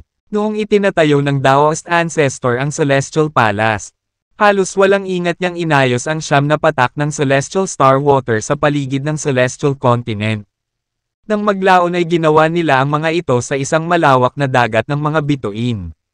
Tumango si Sherman na may pag-iisip. Si Sherman at ang 3 iba pang mga banal na puno ay naninirahan kasama ni Peterson sa Celestial Palace sa mahabang panahon. Kaya alam din nila ang lahat tungkol sa palasyo. That's wonderful. Sabay-sabay tayong pumunta sa Celestial Palace. Ano pa ang hinihintay natin? Tuwang-tuwa na sabi ni Prinsesa Gracie. Grandmaster, maaari bang maging isa si Prinsesa Gracie sa mga dakilang disipulo ni Peterson na Daoist ancestor? Hindi napigilan ni Dustin na isipin ang asosasyong ito habang naririnig niya ang paraan ng pagsasalita ni Prinsesa Gracie tungkol kay Peterson. Ipagpaumanhin mo, kamahalan. Tinabi ng aming Panginoon na pinakamabuti para sa lahat na huwag kang umalis sa lupaing ito. Kung hindi, lahat ng iyong pagsisikap hanggang ngayon ay masasayang. Dahan-dahang sabi ng Silvery Giant habang nakikipagpalitan ng kinakabahang tingin sa mabangis na hayop at sa mommy. Silang 3 ay naging tagapaglingkod ni Peterson na Daoist ancestor. Inutusan sila ni Peterson na manatili sa Ancient Forbidden Land upang protektahan ang libingan ni Prinsesa Gracie. Ang totoo ay hindi sila pinapayagang umalis sa anumang pagkakataon. Kamahalan. Minsang sinabi ng aming Panginoon na ang sikreto ng iyong muling pagsilang ay inilibing sa loob ng sinaunang Forbidden Land. Kung aalis ka rito ngayon, natatakot ako. Nag-alinlangan ang mommy bago natapos ang kanyang pangungusap. Ang sikreto ba ng muling pagsilang ni Prinsesa Gracie ay nakatago sa loob ng Ancient Forbidden Land? Hindi ako makapaniwala. Nagulat si Dustin. Huwag kang mag-alala. Inihanda na ni Grandmaster ang lahat. Sabi ni Prinsesa Gracie na may matamis na ngiti. Malambing ang ngiti at parang may itinatago na hindi maintindihan ni Dustin. Pagkatapos ay tumayo siya sa itaas ng malaking libingan at matikas na iniunat ang kanyang payat na mga kamay. Dahan-dahan siyang nagsimulang gumawa ng mga mahiwagang kilos. Na gumagawa ng isang komplikadong serye ng mga marka sa hangin na patuloy na nagputok ng enerhiya sa libingan. Ilang sandali pa, isang malakas na ingay ang umalangaw-ngaw sa buong kalawakan. Boom! Boom! Boom! Ang malaking libingan ay nagsimulang manginig ng marahas. Naglalabas ng nakakasilaw na sinag ng liwanag palabas. Maraming mga mahiwagang ron ang nagsimulang bumangon ng paisa-isa. Pagkatapos, umalat ang mga vibrations mula sa libingan hanggang sa buong sinaunang Forbidden Land. Ang buong lupain ay nagsimulang manginig at mayroong walang katapusang misteryosong fog na gumugulong dito mula sa lahat ng direksyon. Bumangon ka! Ang mapusok na sigaw ni Prinsesa Gracie ay tila pumutol sa lahat. Boom! Ang nagtatakang mga mata ni Dustin at ng iba pang mga tao ay nanunood habang ang sinaunang Forbidden Land ay nagsimulang gumalaw ng dahan-dahan. Umakyat sa langit at umalis sa orihinal nitong posisyon. Parang napino ni Prinsesa Gracie ang orihinal na asensya ng enerhiya ng Ancient Forbidden Land. Ang realisasyon ay tumama kay Dustin na parang kulog. Dahil naranasan niya ang pagpino sa orihinal na energy essence ng Immortal End Continent. Agad niyang naunawaan ang nangyayari sa harapan niya. Kahit na totoo na ang Ancient Forbidden Land ay misteryoso, ito ay isang kontinente pa rin. Ngayong napino na ni Prinsesa Gracie ang orihinal na kakanyahan ng enerhiya ng lupaing ito. Nagawa na niyang ilipat ito. Matapos tanungin si Sherman kung saan matatagpuan ang Celestial Palace, kinokontrol niya ang Ancient Forbidden Land upang lumipad sa outer space na may mabangis na bilis. Diyos ko! Ano ba itong nakikita ko? Isang kontinente ang lumilipad patungo sa kalawakan. Mukhang ito ang Ancient Forbidden Land. Maraming nilalang ang nagsisigawan habang sila ay sumaksi sa hindi pangkaraniwang tanawing ito. Sa ilalim ng kontrol ni Princess Gracie, ang Ancient Forbidden Land ay gumagalaw ng mas mabilis at mas mabilis. Sa huli, bigla itong pumasok sa kawalan at nawala sa paningin ng lahat ng nilalang. Halos kalahating araw na ang lumipas nang sa wakas, ang sinaunang Forbidden Land ay pumasok sa Celestial Palace. Ito talaga ang dagat ng mga bituin. Mukhang dito inayos ng Grandmaster ko ang siyam na patak ng Celestial Star Water. Ito ay totoo. Sa pagdating ni Prinsesa Gracie sa langit sa ibabaw ng dagat ng mga bituin, nagliwanag ang kanyang nakakabighaning mga mata sa pananabik. Sa siyam na patak ng Celestial Star Water. Siguro hindi natin kailangang matakot. Kahit gaano pa karaming mga master o tunay na immortal ang dumating para pukawin tayo. Napatingin siya kay Dustin. Parang may biglang pumasok sa isip niya. Bakit ganyan siya makatingin sa akin? Tanong ni Dustin sa sarili. Nang malapit nang lumipad ang sinaunang lupain sa ibabaw ng dagat ng mga bituin, biglang umugong ang dagat bilang pagtutol.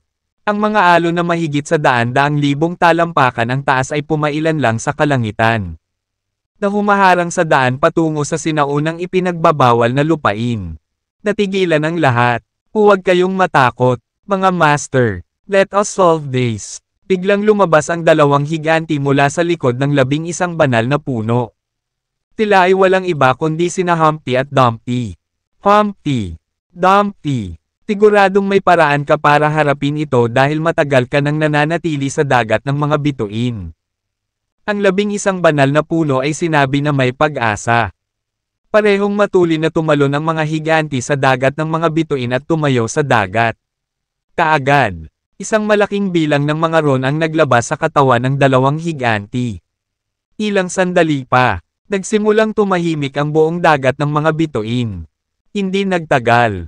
Nawala ang lahat ng alon. Minsan hiniling ng ating dating amo na bantayan natin ang dagat ng mga bituin. Naglagay siya ng maraming ron sa ating mga katawan upang madali tayong makipag-usap sa dagat ng mga bituin. Paliwanag ni Humpty. Kaya ganyan talaga. Tumango ang lahat habang naiintindihan nila ang kanilang nakita. Humpty, Dumpty, gusto kong ipagpatuloy mo ang pagbabantay sa dagat ng mga bituin. Sabi ni Sherman na may pasasalamat. Kung tutuusin, ang dalawang higanti ay dating tagapag-alaga ng dagat ng mga bituin. Ito ay may katuturan para sa kanila na ipagpatuloy ang paggawa ng pareho. Nakakamangha ang sobrang bigat ng dagat ng mga bituin. Tumimbang ito ng hindi bababasa. Marahil ay higit pa sa 9,000 bituin. Sa pangkalahatan, ang isang nilalang ay agad na madudurog sa 1,000,000 piraso ng nakakatakot na bigat kapag pinasok niya ito. Gayunpaman, dahil si Peterson ang Daoist ancestor ay nag-set up ng maraming komplikadong ron sa mga katawan ng mga higanti. Maaari silang mabuhay sa dagat ng mga bituin. Pagkatapos, nagsimulang lumipad ang Ancient Forbidden Land sa dagat ng mga bituin. Ilang sandali pa, ang Celestial Continent ay nakita nila. Sa gitna ng Celestial Continent, nakita nila ang isang malaking templo. Ito ay walang iba kundi ang Celestial Palace. Boom! Kinokontrol ni Prinsesa Gracie ang Ancient Forbidden Land para makarating sa gilid ng Celestial Continent. Sa ganitong paraan, pinagsama sa isa ang sinaunang Forbidden Land at ang Celestial Continent. Nasaan ang spiritual soul mark ng aking Grandmaster? Dalhin mo ako doon kaagad. Nag-aalala si Prinsesa Gracie ngunit hindi ito ipinakita. Tapatnubay ni Sherman. Pumasok sila sa Celestial Palace na marilag na nakatayo sa gitna ng Celestial Continent. Pagkatapos, lumapit sila sa tarangkahan ng palasyo sa ilalim ng lupa. Ang palasyo ay naliwanagan ng napakatalino. Gusot sa isang mata ng walang katapusang mga banal na batas. Grandmaster. Tuwang-tuwa na sigaw ni Prinsesa Gracie at nagmadaling pumasok sa palasyo sa isang mabilis na hakbang. Naghintay si Dustin at ang kanyang mga kaibigan sa labas ng palasyo. Makalipas ang kalahating araw, lumabas si Prinsesa Gracie at isang matandang lalaki sa mga tarangkahan nito. Nakasuot ng puting robe ang matanda at mukhang masigla. Nakilala siya ni Dustin dito dati. Siya ay walang iba kundi si Peterson. Siyempre ang elder na nasa harap nila ay isang spiritual soul mark lamang sa halip na ang kanyang tunay na anyo. Guro, ang higanteng pilak, ang mommy at ang malaking hayop ay sumugod at lumuhad sa harap ng matanda. Haha, bumangon na kayong lahat. Salamat sa ginawa ninyo para sa akin nitong mga taon. Sabi ni Peterson na may magiliw na ngiti. Lumapit ang 11 banal na puno at binati si Peterson. Nagkita tayong muli. Matandang bastard. Sabi ng kataas-taasang banal na puno. Ang lahat ng mga banal na puno ay bumati sa matanda ng may paggalang. Maliban sa pinakamataas na banal na puno. Alam na alam ni Peterson ang pinakamataas na banal na puno. Kaya hindi siya nagalit dito. Kung tutuusin, ganito ang bati nila sa isa't isa sa lahat ng oras na ito. Ikinagagalak kung makilala ka, Ginoo. Lumapit din sa kanya si Dustin at nagbigay galang. Nagkita tayong muli, anak. Tadhana ang nagtagpo sa atin. Sumagot si Peterson. Nangumiti kay Dustin nang hindi nagpapahangin. Huwag kang mag-alala. Ligtas ka dito. Sila ay ilan lamang sa mga tunay na immortal. Huwag kang matakot sa kanila. Sabi ni Peterson kay Dustin at sa kanyang mga kaibigan na may nakakapanatag ng ngiti. Tila. Tinabi sa kanya ni Prinsesa Gracie ang nangyari. Si Peterson ay dating isang kilalang kapansin-pansing figure at kakaunti ang maaaring maging kapantay niya. Kaya naman, hindi niya sineseryoso ang ilang tunay na immortal.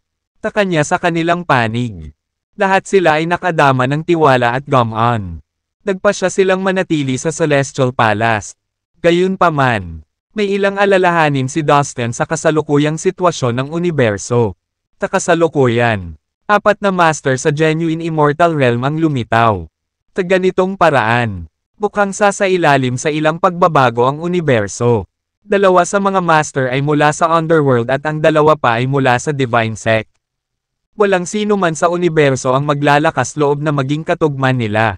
Sa madaling salita, mula ngayon, ang underworld at ang divine sect ang magiging pinakamakapangyarihang puwersa sa buong universo. Hindi na kailangang sabihin. Sila ay hindi magagapi. Natatakot ako na walang puwersa na handang lumaban sa underworld. Dahil ang divine sect ay mula sa ibang universo. Sa tingin ko ay hindi nila tayo tutulungan laban sa underworld. Napakunot ng noo si Dustin dahil sa naisip. Habang iniisip niya, mas lalo siyang nag-aalala. Sa Black Hell City ng Tombstar Cluster. Ano? Ganyan kalakas ang babae sa Ancient Forbidden Land. Napailing si Irvin nang marinig ang ulat ng 2 commander. Prince Irvin. Nakikita ko na ang 2 matandang lalaki mula sa Divine Sect ay binibigyang importansya ang asong iyon na tinatawag na Prinsesa Gracie. Mukhang pumunta sila dito para lang sa kanya. Kaya siguro may kakaiba sa kanya. Sa tingin ko, kailangan nating gumawa ng mas malalim na investigasyon sa babaeng iyon at alamin ang lahat tungkol sa kanya.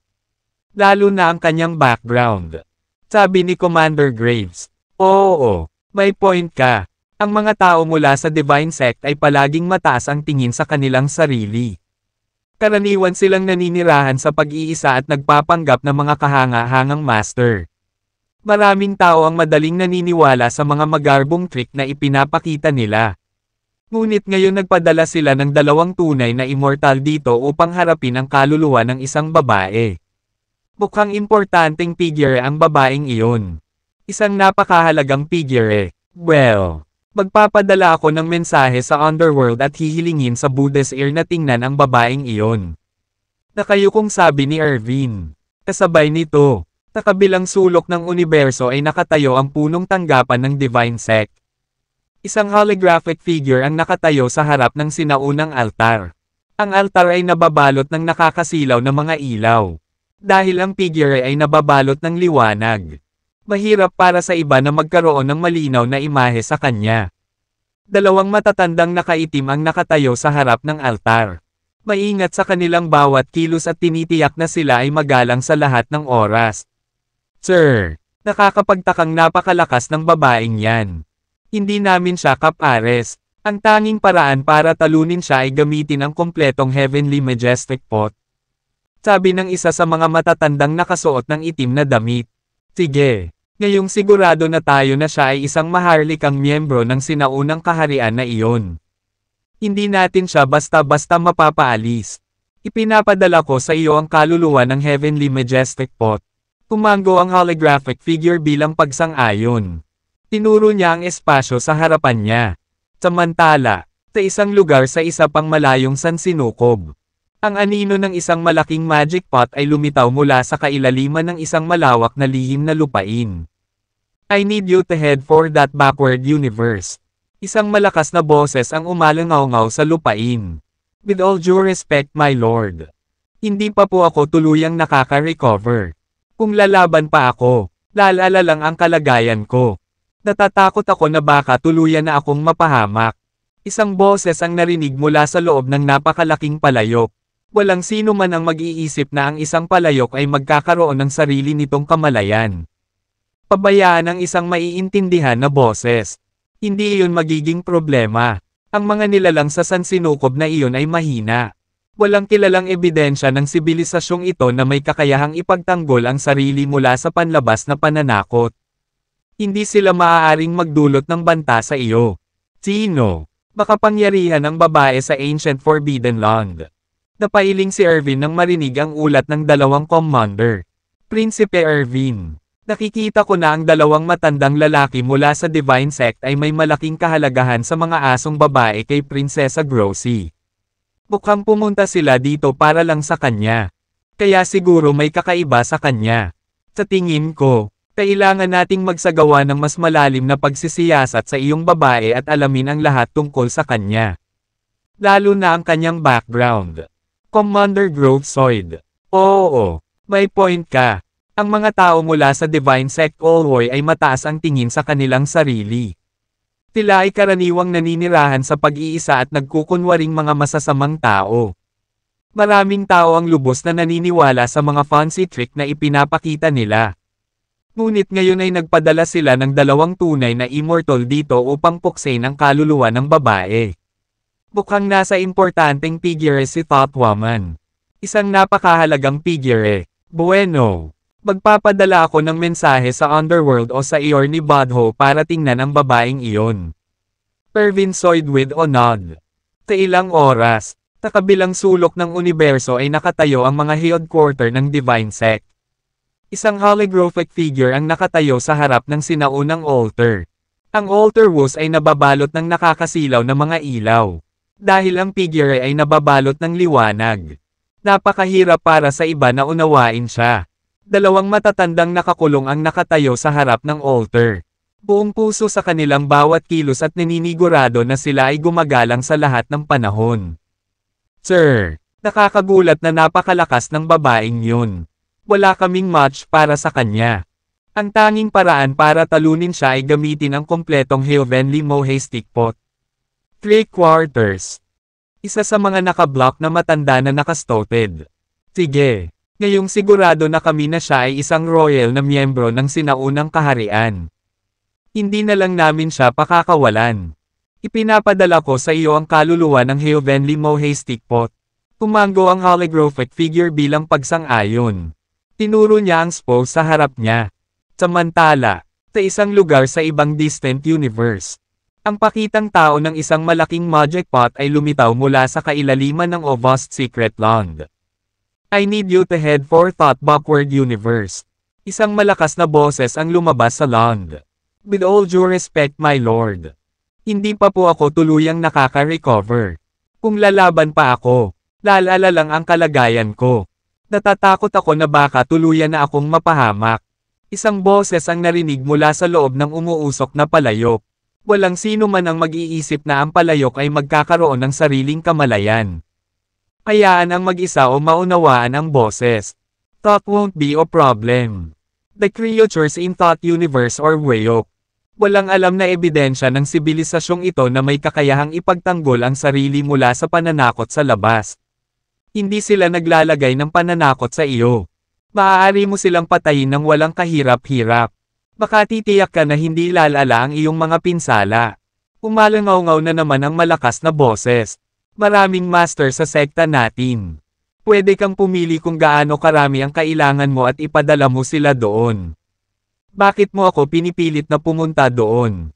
Sa halip na sila, ang anino ng pod ay tila ayaw pumunta sa universo na iyon. Dahil espesyal ka, ang iyong kaluluwa ay maaaring mahiwalay sa iyo. Walang ibang may ganoong kakayahan. Inutusan ko sina Elder Orlando at Elder Reed na dalhin ang iyong katawan doon. Ikaw ang perpektong pagpipilian para sa misyon na ito dahil ang iyong kaluluwa ay malubhang nasugatan at kaya ang iyong kapangyarihan ay hindi na tulad ng dati. Kung magpapadala ako ng ibang mga masters doon, baka hindi nila makontrol ang kanilang lakas at sirain ang universo na iyon. Alam mo, ayon sa sinaunang kasunduan sa kapayapaan, ang mga dakilang master ng isang mataas na antas ng mundo ay hindi pinapayagang bumaba sa isang mas mababang mundo upang magsimula ng isang labanan ng walang magandang dahilan. Tagot ng pinuno ng Divine Sect sa malakas na boses. Ngunit aking Panginoon, ang kasunduang iyon ay isang alamat lamang. Wala pang nakakita o nahawakan man lang. Hindi na kailangang sumunod dito. Kahit na lumabag tayo sa mga patakarang nakasaad doon. Sigurado ako na hindi tayo mahihirapan. Sabi ng anino ng kaldero. Tumigil ka nga sa pagsasalita ng kalokohan. May mga bagay tungkol dito na hindi mo alam. Tinitiyak ko sa iyo na ito ay hindi isang alamat. Talagang umiiral ito. Maging ang mga master sa Immortal World ay sumunod sa sinaunang kasunduan sa kapayapaan sa loob ng napakaraming taon. At hindi nila kailanman nilabag ito. Sige. Ayoko nang makarinig pa ng kalokohan. Dapat umalis ka na ngayon. Muling lumakas ang boses. Mas seryoso sa pagkakataong ito. I understand, my lord. I'm on my way there. At ubiling pagsang-ayon ng anino ng kaldero sabay tango. Pagkatapos ay naging isang sinag ng liwanag at nawala sa magulong kawalan. Ilang sandali pa, may kakaibang nangyari sa universo kung nasaan si Dustin. Ang buong Sansinukob ay biglang yumanig na parang inaatake. Pagkatapos ay nagkaroon ng patay na katahimikan. Pagkatapos ay nakita ito isang malaking magic pot ang lumitaw sa labas lamang ng universo. Na pumapasok sa bilis ng kidlat. Boom! Sa sandaling iyon, ang buong universo ay nasa kaguluhan. Nagtipo ng mga may itim na ulap at umihip ng malakas ang hangin. Sumabog ang ilang kalapit na planeta. Ang walang katapusang lakas na bagyo ay umiihip sa lahat ng dako. Na para bang ang katapusan ng mundo ay sumisikat na.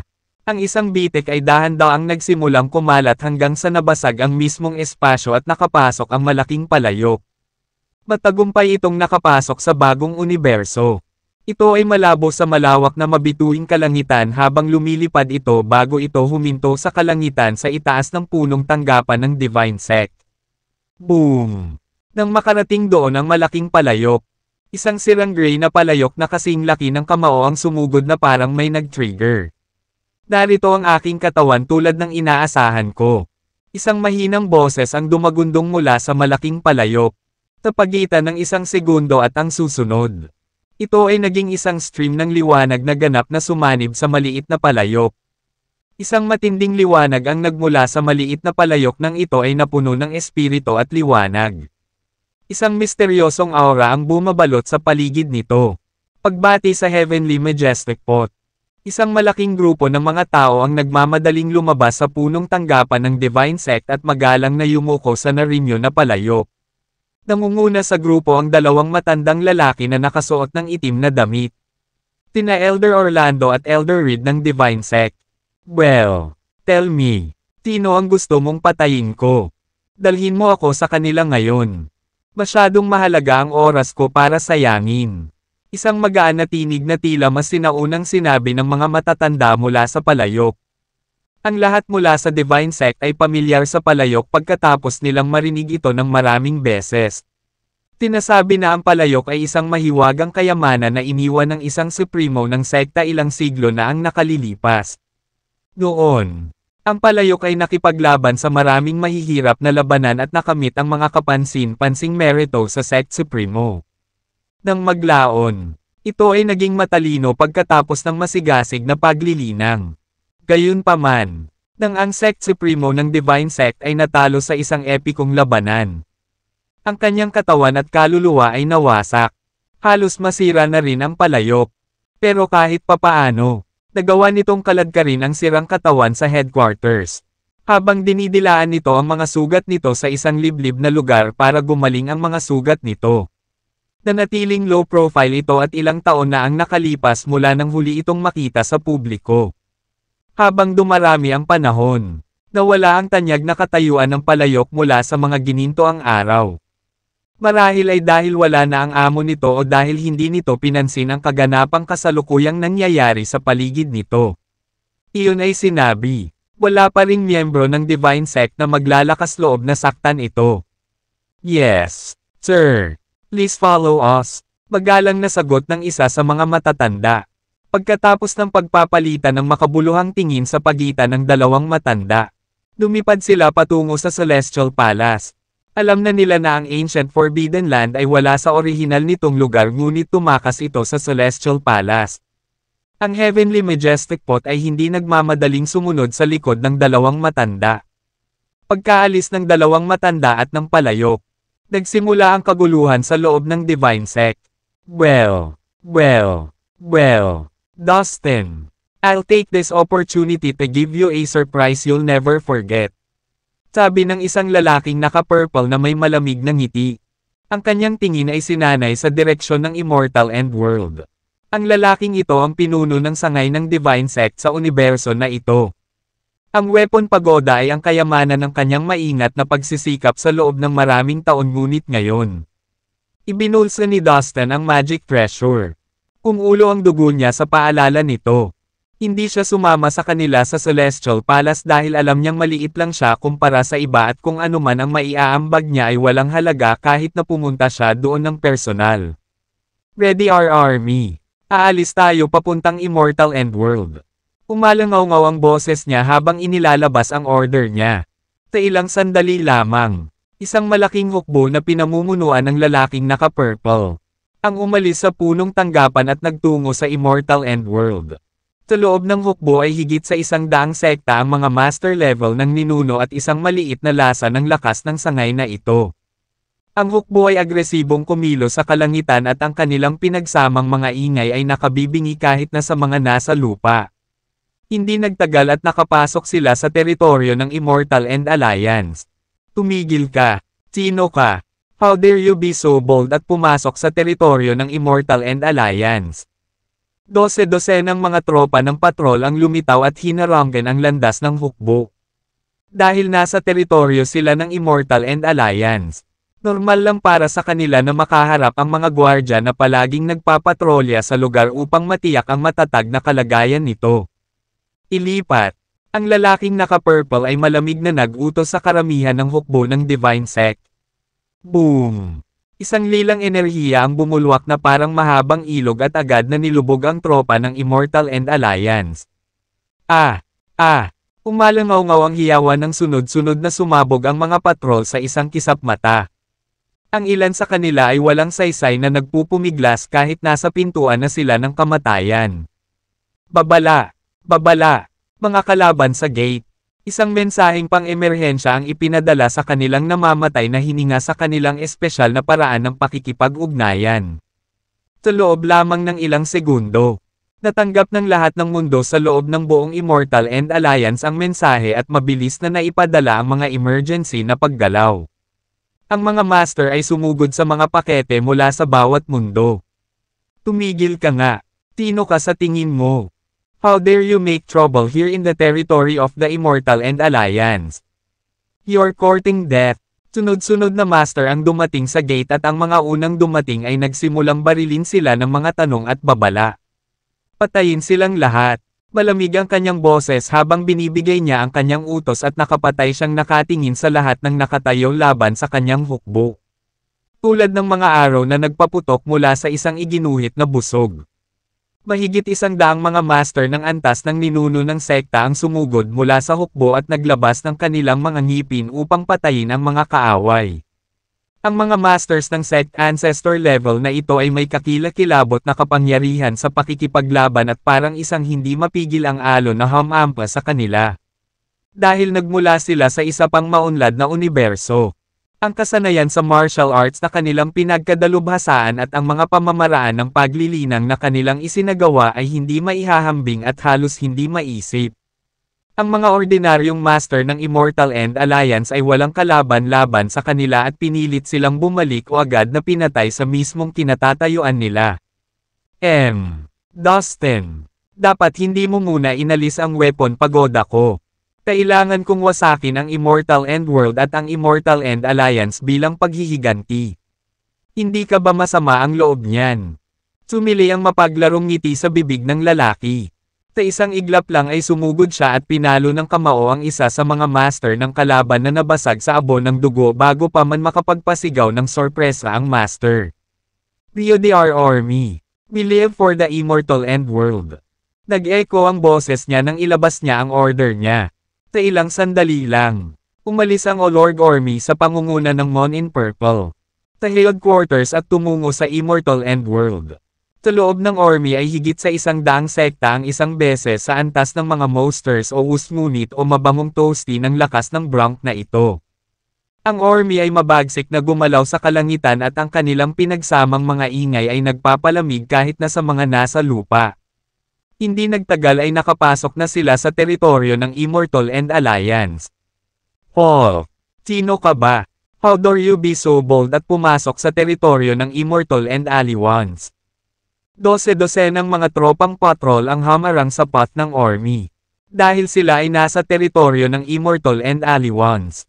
Normal na sa kanila na makaharap ang mga gwardya na palaging nagpatrol sa Oreo upang matiyak ang matatag na kondisyon nito. Ilipat. Ang Mon na naka-purple ay malamig na nag-order sa loob ng karamihan ng grupo ng Divine Sect. Boom! Isang lilang enerhiya ang bumulwak na parang isang mahabang ilog at agad na nilubog ang mga tropa ng Immortal End Alliance. Umalangaw-ngaw ang mga hiyawan ng ang mga patrol ay sumabog sa isa't isa sa isang kisap mata lamang. Ang ilan sa kanila ay walang kabuluhang nagpupumiglas kahit nasa pintuan na sila ng DF. Pagod. Kaaway ng GOAT. Isang emergency na mensahe ang ipinadala sa kanilang namamatay na hininga sa kanilang special contact method. Sa loob lamang ng 1 segundo, lahat ng mundo sa loob ng buong Immortal and All-Ins ay nakatanggap ng mensahe at ang mga emergency na paggalaw ay mabilis na naipadala. Mosters dosed out sa Pox mula sa Iek Mundo. Halt your steps. Who do you think you are? How dare you make trouble here in the territory of the Immortal and Alliance? You're courting death. Ang isang monster ay madalas na ang isa ay dumating sa mga nakuha at ang mga unang dumating ay nagsimulang bumaril sa kanila ng mga tanong o suot. Patayin mo sila. Malamig ang boses niya nang ibigay niya ang kanyang utos at pinatay niya ang lahat ng nakatayo sa kanyang hukbo. Tulad ng mga oro na pinaputok mula sa isang drown bow.